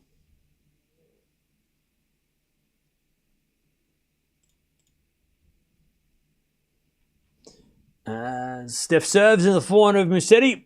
Steph with the backhand into the backhand of Musetti to the forehand of Steph as Musetti down the line. Steph hits a drop shot. Musetti's going to get it and put a slice forehand cross court for a winner. Nice. Looked like he was going to do a drop shot, but he fooled Tsitsipas. Love 15.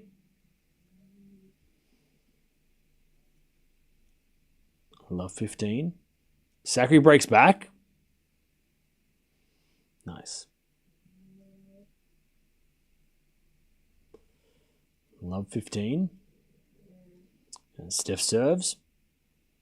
Into the forehand of Musetti. Return goes to the forehand of Tsitsipas. Musetti can't get that one. 15-all.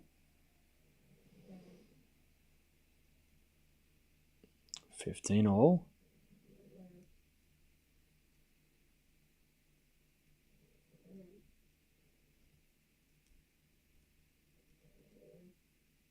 Serve again. Into the slice of Musetti. Return goes to the forehand of Steph. Musetti backhand pass. Goes wide. 30-15. Do you go anywhere on vacation normally, Cam? I mean, at the end of I'm thinking of going somewhere soon. After Wimbledon, for sure. I'm thinking I just need to, you know. It's been a pretty crazy 12 months. As Steph hits a winner, 40-15. Like, I went to Japan and I went to China and Korea, South Korea, but it was a very busy holiday. It wasn't as much a vacation as it was more of just I didn't stay anywhere in one spot for too long. I got a drop shot from Steph, and it's 3-2. And this year I haven't had a chance to go anywhere.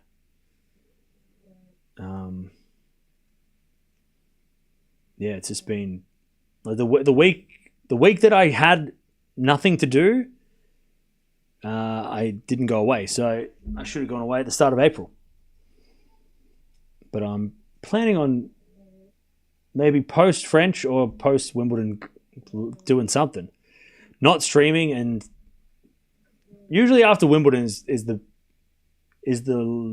quietest time, because post Wimbledon, after this kind of European clay / grass, it's usually pretty hectic. So once Wimbledon ends, I think everybody in tennis kind of just takes a deep breath. until we get to the American clay hard courts. Like, I think everyone just kind of resets after Wimbledon. So I'm sure after Wimbledon I'll do my best. Come visit Cape Town. I can't afford to go there. It's too expensive. What's the flight time from Melbourne to London? 24 hours.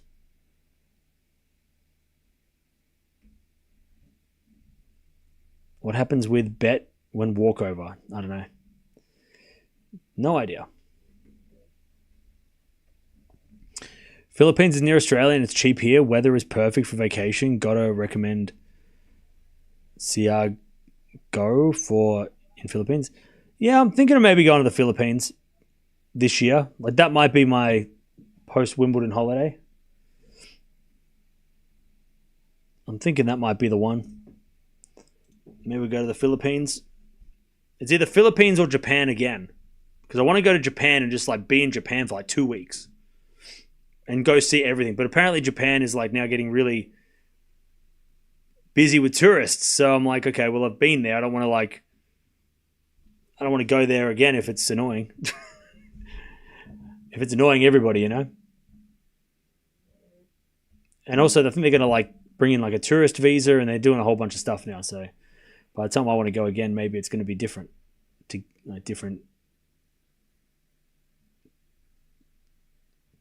As Musetti has a smash, 15 love.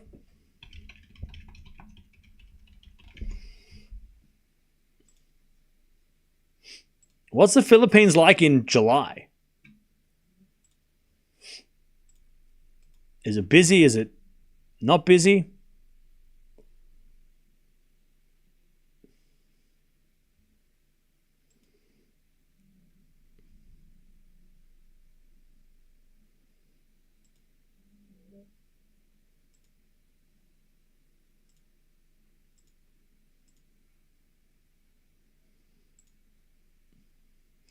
All right, 15 all.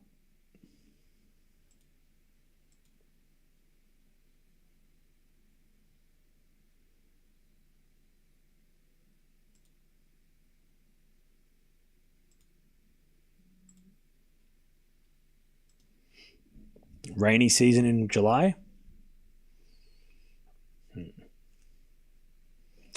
Okay. That's unfortunate.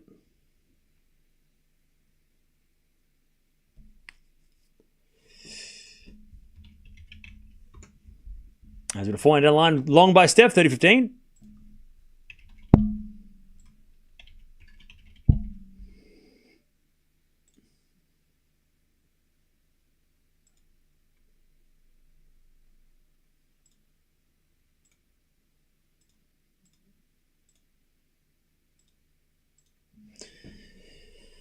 As with a serve again from Musetti.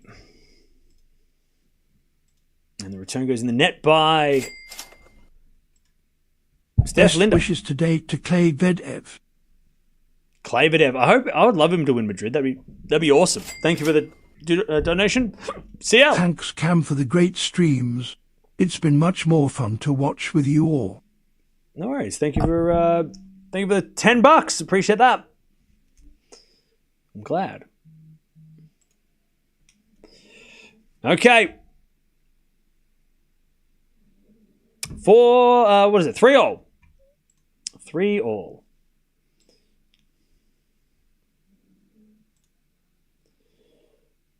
Three all.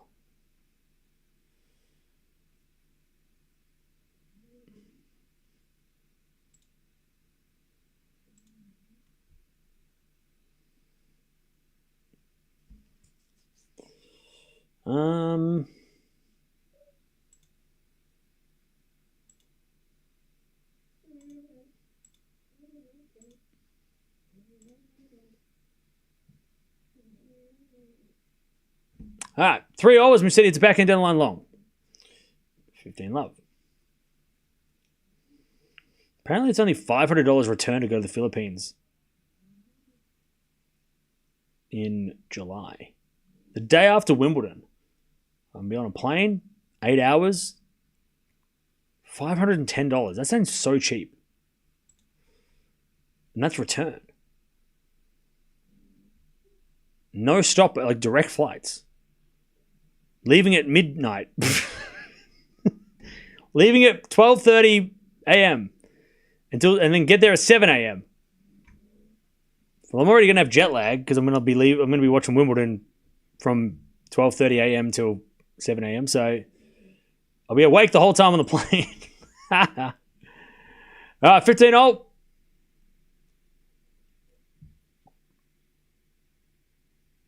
Yeah, we're gonna watch Zverev straight after this, and then we're gonna watch Sabalenka after that.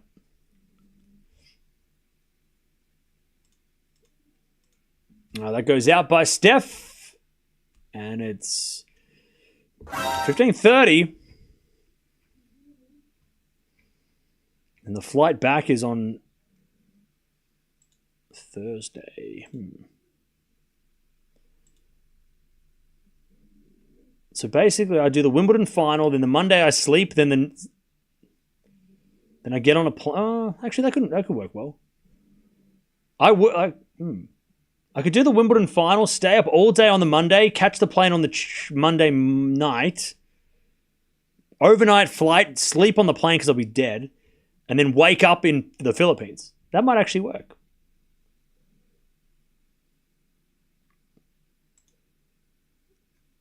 But how long do I stay for, chat? How long do I stay in the Philippines for? How long do I need? A week? 30 oh? Yeah, $500 return is actually pretty good for Australian flights. 400 rally, need at least 10 days, 2 weeks. I feel like a week is good. I need 2 weeks. A month. I can't afford to do a month. I feel like a week is good. 7 to 10 days. I feel like 7 days is good.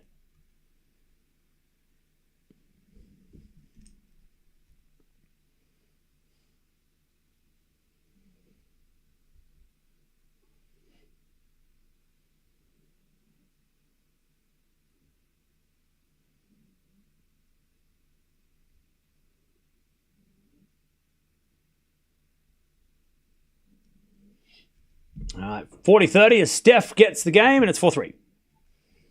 7 days is actually good because there is little jet lag. Yeah. Yeah, there shouldn't be jet lag. Is Alexandra Eala showing signs of life? No.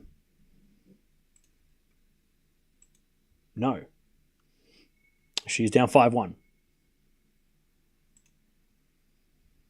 I don't consider it a vacation if it's under a month. Jesus. Where do you work? How do you get a month holiday in a row? It's wild. If you want to be real stingy, go on Chibu Pacific. What do you think I'm looking at?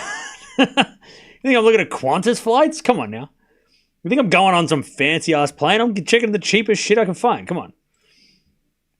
If it's the cheap one, I'm going on that one. It's not going to fall apart though, right? Chibu Pacific. That's what I'm looking at. Literally. That's what I'm looking at. I'm not looking at... I can't afford Qantas. Are you serious? It's like twice the price. Just for what? For the branded plane? Come on. Apparently even short people can feel squeezed on Chibu Pacific. Well, look, I'll be too tired to know, so I'll just pass out. I'll be too tired.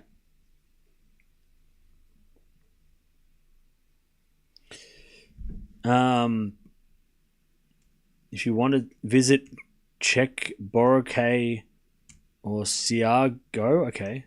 Through Siago is booming here. A lot of tourist reviewers recommend Siago. Okay. Well, I'll assess my situation before the French, and then I'll lock it in if I go after Wimbledon. I gotta go somewhere, chat. I haven't left the country in months. I haven't had a break in months.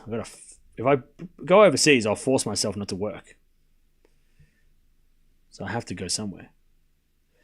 Back in from Musetti. That goes long, and it's 11:15.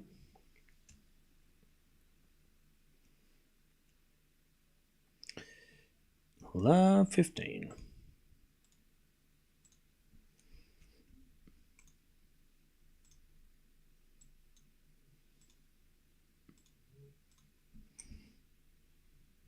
As with a serve. There's a fault by Musetti. Second serve.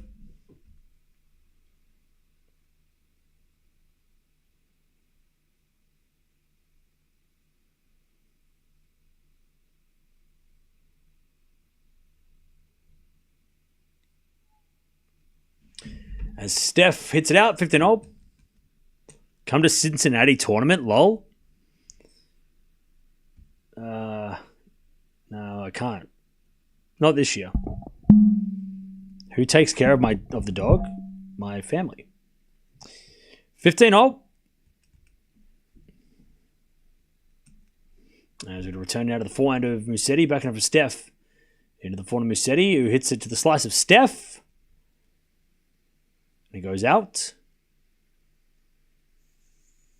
40-15. Sorry, 30-15.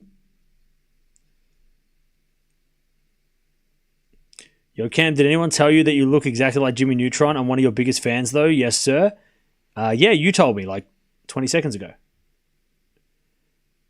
As we just served down the tee from Musetti's an ace. 40-15. Svitolina wins. Nice.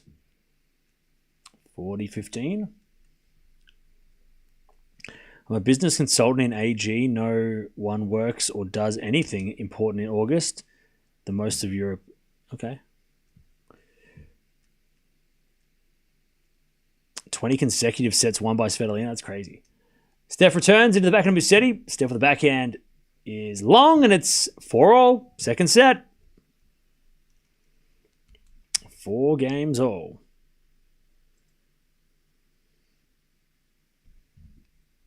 Okay.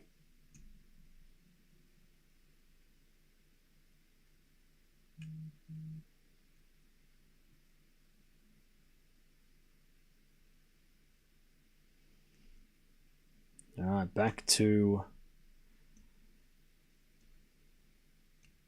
Steph.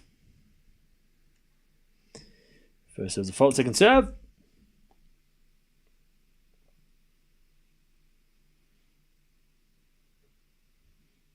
Second serve, double fault, all right. Love 15. You playing much these days? Nope. I haven't picked up a tennis racket in months. My life has been way too hectic. As with a serve now from Steph. Into the forehand of Musetti. Return goes to the forehand of Steph. Steph hits it out. Love 30. Love 30.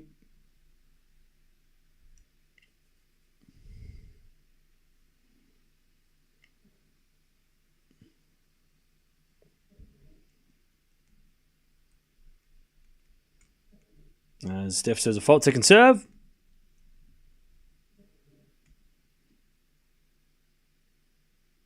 Second serve. Into the forehand of Musetti. Steph with the forehand inside out. Goes wide. Love 40. Musetti to take the break and serve for the match.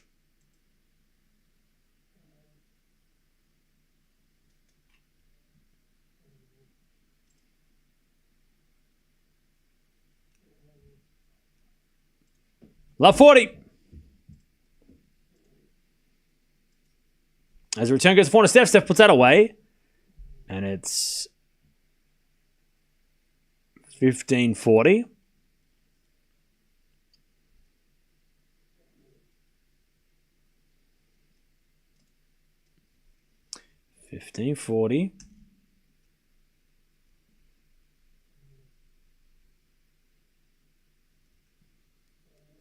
As we return into the forehand of Steph, that's a great shot from Tsitsipas, and it's 30-40.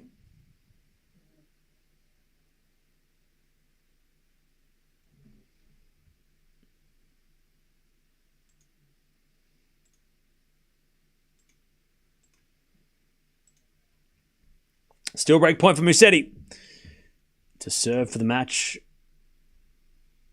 with a break as he serves a fault. Steph, second serve.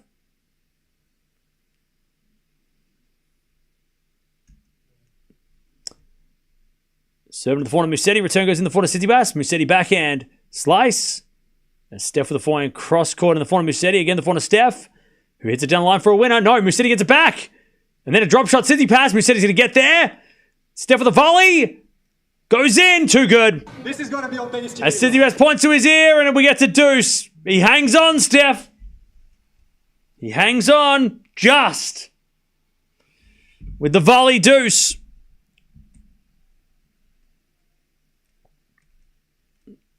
All right, we get the deuce.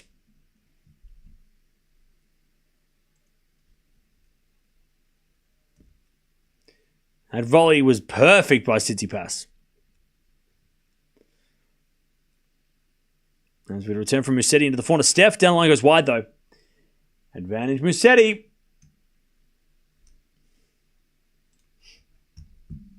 Advantage Musetti.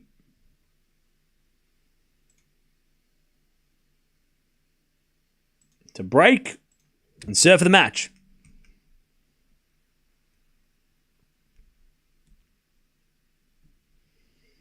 Serve is a fault. Second serve.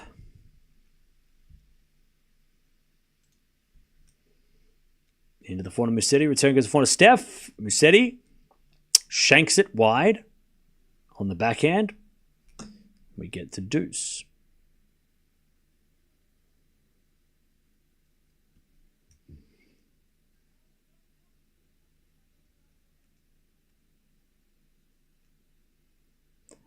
All right. Deuce. And Tsitsipas serves again.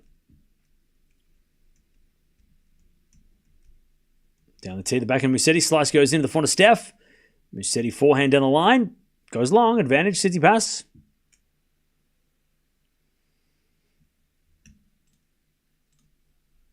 What happened to Berrettini? Injured again? Yeah, he was injured in his last match. So, yeah. Probably not. Like, it was probably expected. I think we all expected Berrettini to have a tough match and tough time. Steph holds. That was from love 40. So he survives. And Musetti's going to serve to stay in the set. This game might turn out to turn around for Steph. Maybe.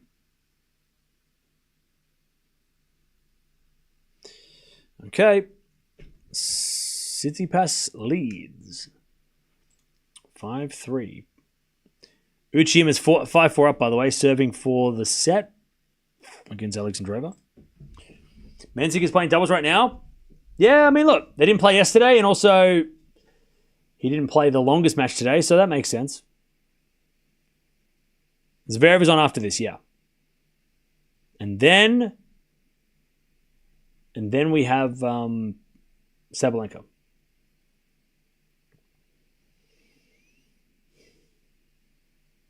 All right.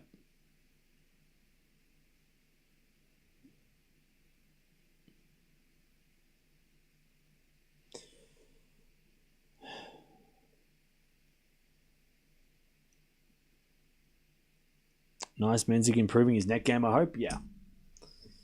Not that he needs to, but getting that extra. Who's he playing doubles with? Another Czech player. Okay. By the way, Lerner Tien's playing right now in Estoril. And I'm guessing Osaka won in her match over in wherever she's playing, in France. Do I bet on this sport? I do sometimes. Not today, but sometimes. Osaka won 6-2, 6-1. Easy.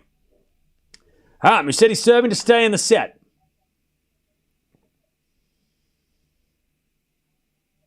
Steph was up 5-2 in the first set if you're just joining us.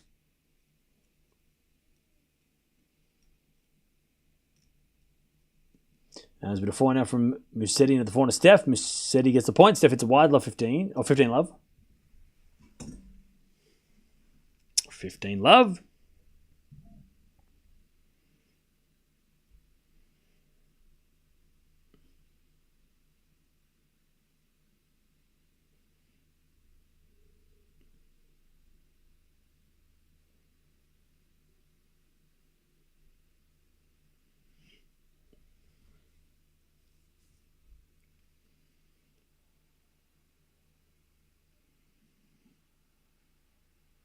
All right, 30 love. Do I bet tennis? Sometimes, yeah, sometimes.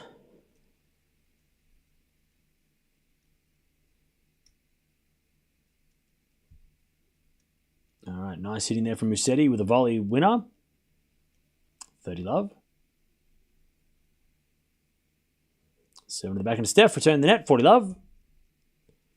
Uchiyama won the first set, nice. Just looked at doubles, big names playing. Are players trying to protect doubles? Just a thought.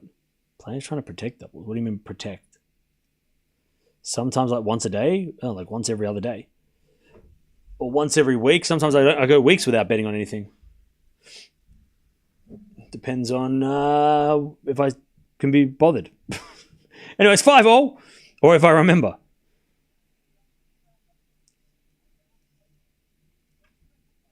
All right, 5-all. Speaking of bets, I've got to bet on the Bombers because they're playing on Thursday. Tomorrow night they're playing. 5-all. 7 to the 4 of Musetti. 4 from Steph. Into the slice of Musetti. Lob goes up. Steph with a smash. He lets it bounce. And he puts it away. 15 love.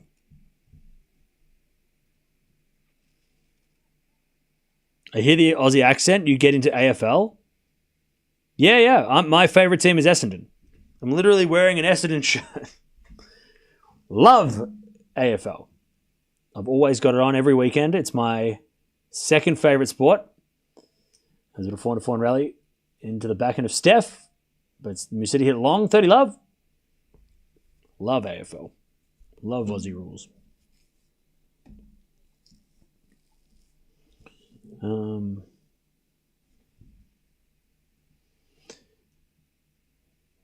love. And Steph serves again. Into the front of Musetti. Back in it for Tsitsipas. Goes long. 30-15. Last game, Steph was down love 40.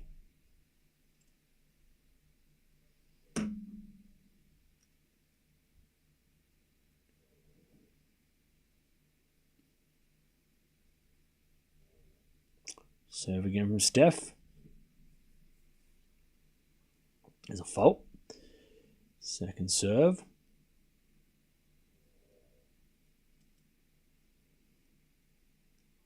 There's a double fault from Steph. And it's 30-all. Chance for Musetti to break. He's had a few of those. 30-all.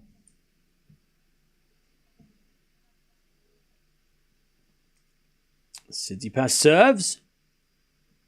Is it going 3? I hope this match doesn't go 3. Serve. Otherwise, it's going to be a long night. I mean, Sabalenka's match won't start till like 10 p.m. if it keeps going. If we go 3. Because you know Zverev ain't playing fast. Zverev-Cerundolo is not going to be a quick match. And Swiatek's match was unexpectedly long. So, double fault Steph. 30-40. So, like, if this match goes 3, we're fucked. Fritz and Ruud are playing at 1 a.m. at that point. All right, 30-40. Plus, they've also got to kick out the day crowd to bring the night crowd in. I mean, they got to come like 2.5 hours for the next match to finish before they can get the night session. Anyways, 4 from Steph. Into the front of Musetti on the stretch. Tsitsipas in control. Again to the front of Musetti, who hits it wide, and it's deuce. We get to deuce.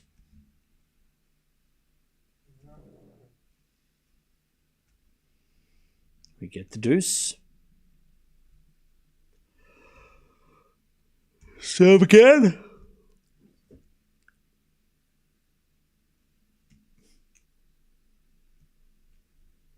There's a backhand from Musetti. Goes short. Steph comes in with a forehand, but Musetti with a lob. Steph with the smash. Musetti's got it.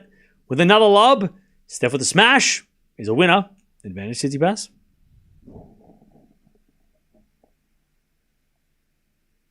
I think we're going 3.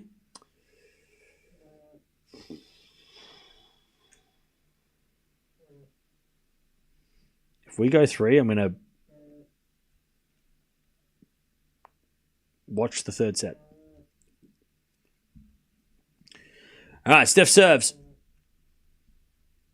The backhand return goes into the forehand of Steph, who shanks it, and we go to deuce.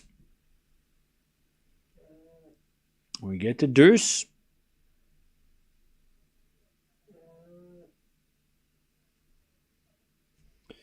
We get to deuce. Tsitsipas has barely held on in the last couple of games.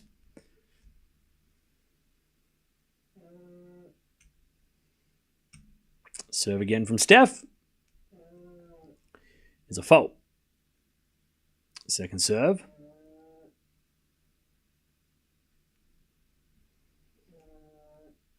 Serve to the back end of Musetti. Forehand from Tsitsipas. Into the back of Musetti on the stretch.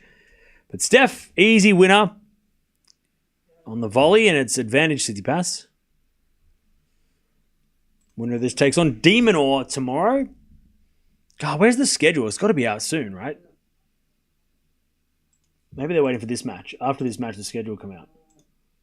It's got to be coming out soon, though, because they're getting through all these matches. By the way, Medvedev versus Nakashima is not coming on for an hour and a half. What the hell? Why? Oh, it's night session. Man, they really didn't plan Arancha Sanchez Stadium very well. They should have put Dimitrov versus Fernley over there. I don't know why they put it here. They should have put it over there. Anyways, Steph holds 6-5. 6-5. Zverev or Cerundolo? I don't know. You tell me. How can I donate to the stream? You don't have to do that. It's fine. I appreciate it, but you don't have to. It's all good. Buy yourself something pretty.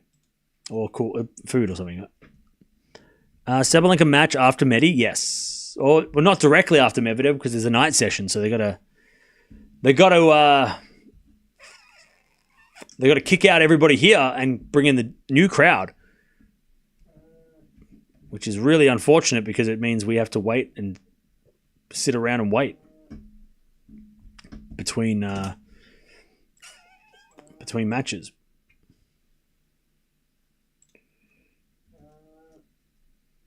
All right. 6-5. Hope Medvedev doesn't play a long one. Yeah. Fingers crossed this game goes 3 and Sabalenka's 2-0. No, Sabalenka plays after the next match. There's a match after this before Sabalenka. It's like there's a lot going on. If Sabalenka played after this, there'd be no problem. But Sabalenka doesn't play. She plays after Zverev, which could be very, very late. Like, there's no chance that Cerundolo Zverev is not going to be an hour. That is going to take at least 4 hours. Sorry, 2 hours. All right. Musetti serving to get to a tiebreak. Steph returns the forehand to Musetti. Steph hits it out. 15 love. 15 love. Is someone snoring in your video? Yeah, it's just a sound effect. Usually you put it up there when it's like 5 love, but for some reason it's playing now. It's weird. There's a bit of forehand from Steph into the forehand of Musetti. Lob goes up. Steph comes in. Lets it bounce. And puts away the smash. 15-all. 15-all. No, I'm just kidding. It's my dog. My dog is snoring.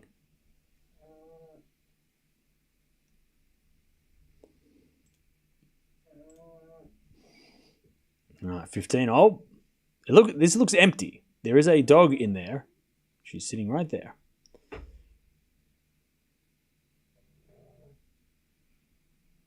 All right. That goes out by Musetti. 15-30.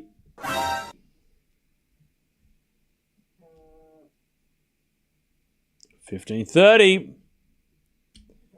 A chance for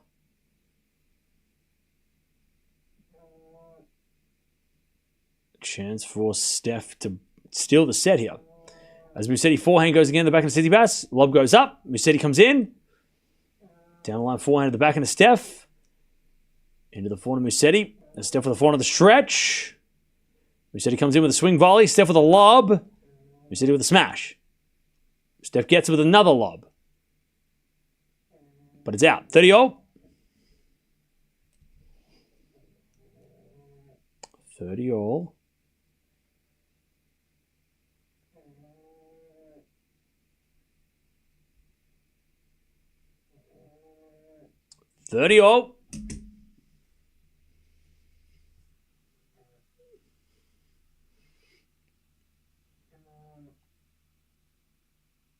Musetti serves.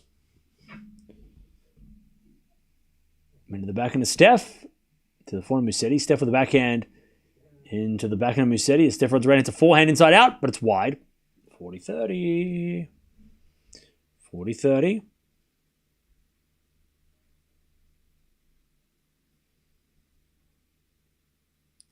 40-30.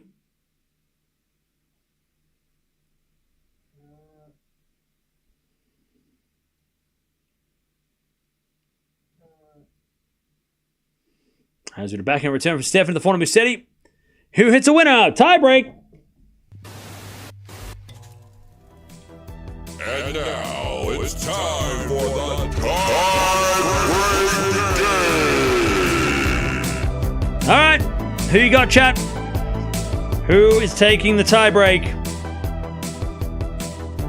Let me know. Who you got?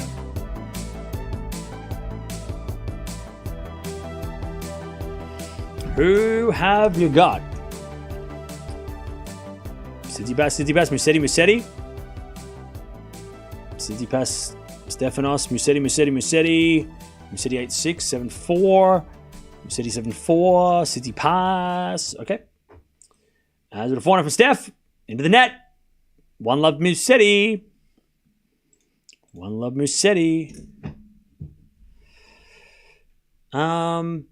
By the way, chat, if you haven't followed the Instagram, go follow the the Tennis Talk Instagram. If you haven't already. It's right there. I should probably promote it more. One love Musetti.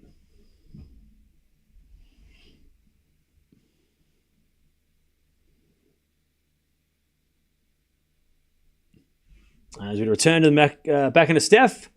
Musetti forehand. Into the slice of Steph, but he can't get it back. 2-love Musetti. 2-0 Musetti.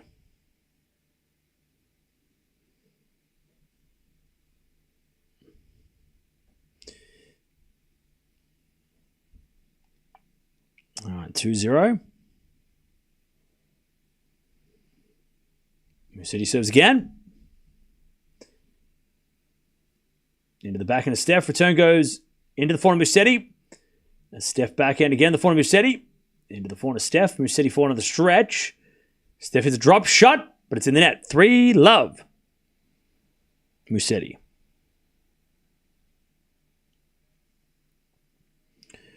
3-0 Musetti.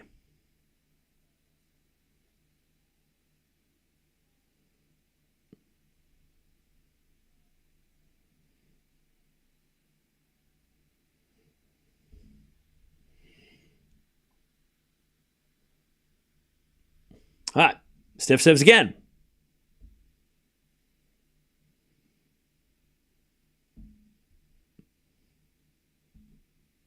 Tsitsipas serves again. Into the forehand of Musetti. Return goes into the forehand of Steph. Musetti on the stretch.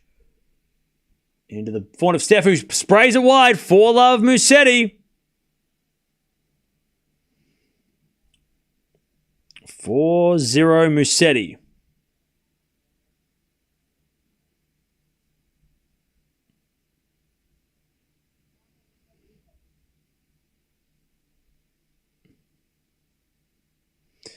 All right, 4-0 as Steph comes in with a serve and volley.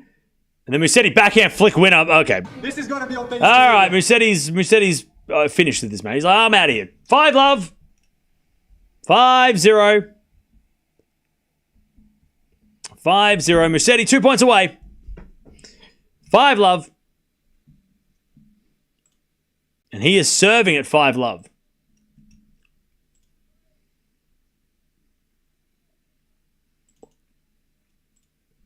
(5-0). Musetti to play de Minaur again. That'd be crazy tomorrow. There's a backhand from Steph into the forehand. Musetti. Steph with a backhand. Goes wide. 6-0. They change ends. Too simple for Musetti. 6-0. 6 match points. 6 match points.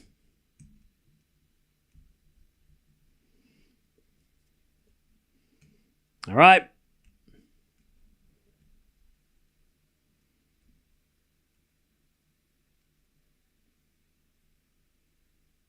Musetti to serve.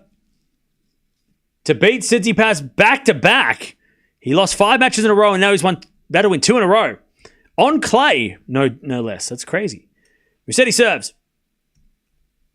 A fault. Second serve.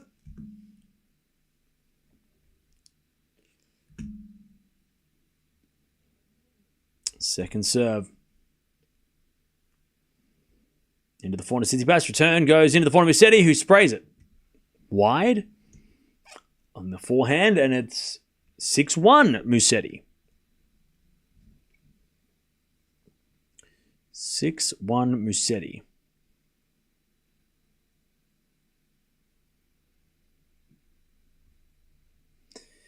Still match point.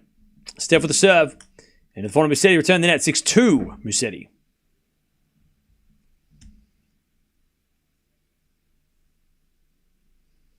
Match point number 3. 6-2 Musetti. And Steph serves again. Into the backhand of Musetti. Return goes in the forehand of Steph. Musetti backhand lob. Goes out.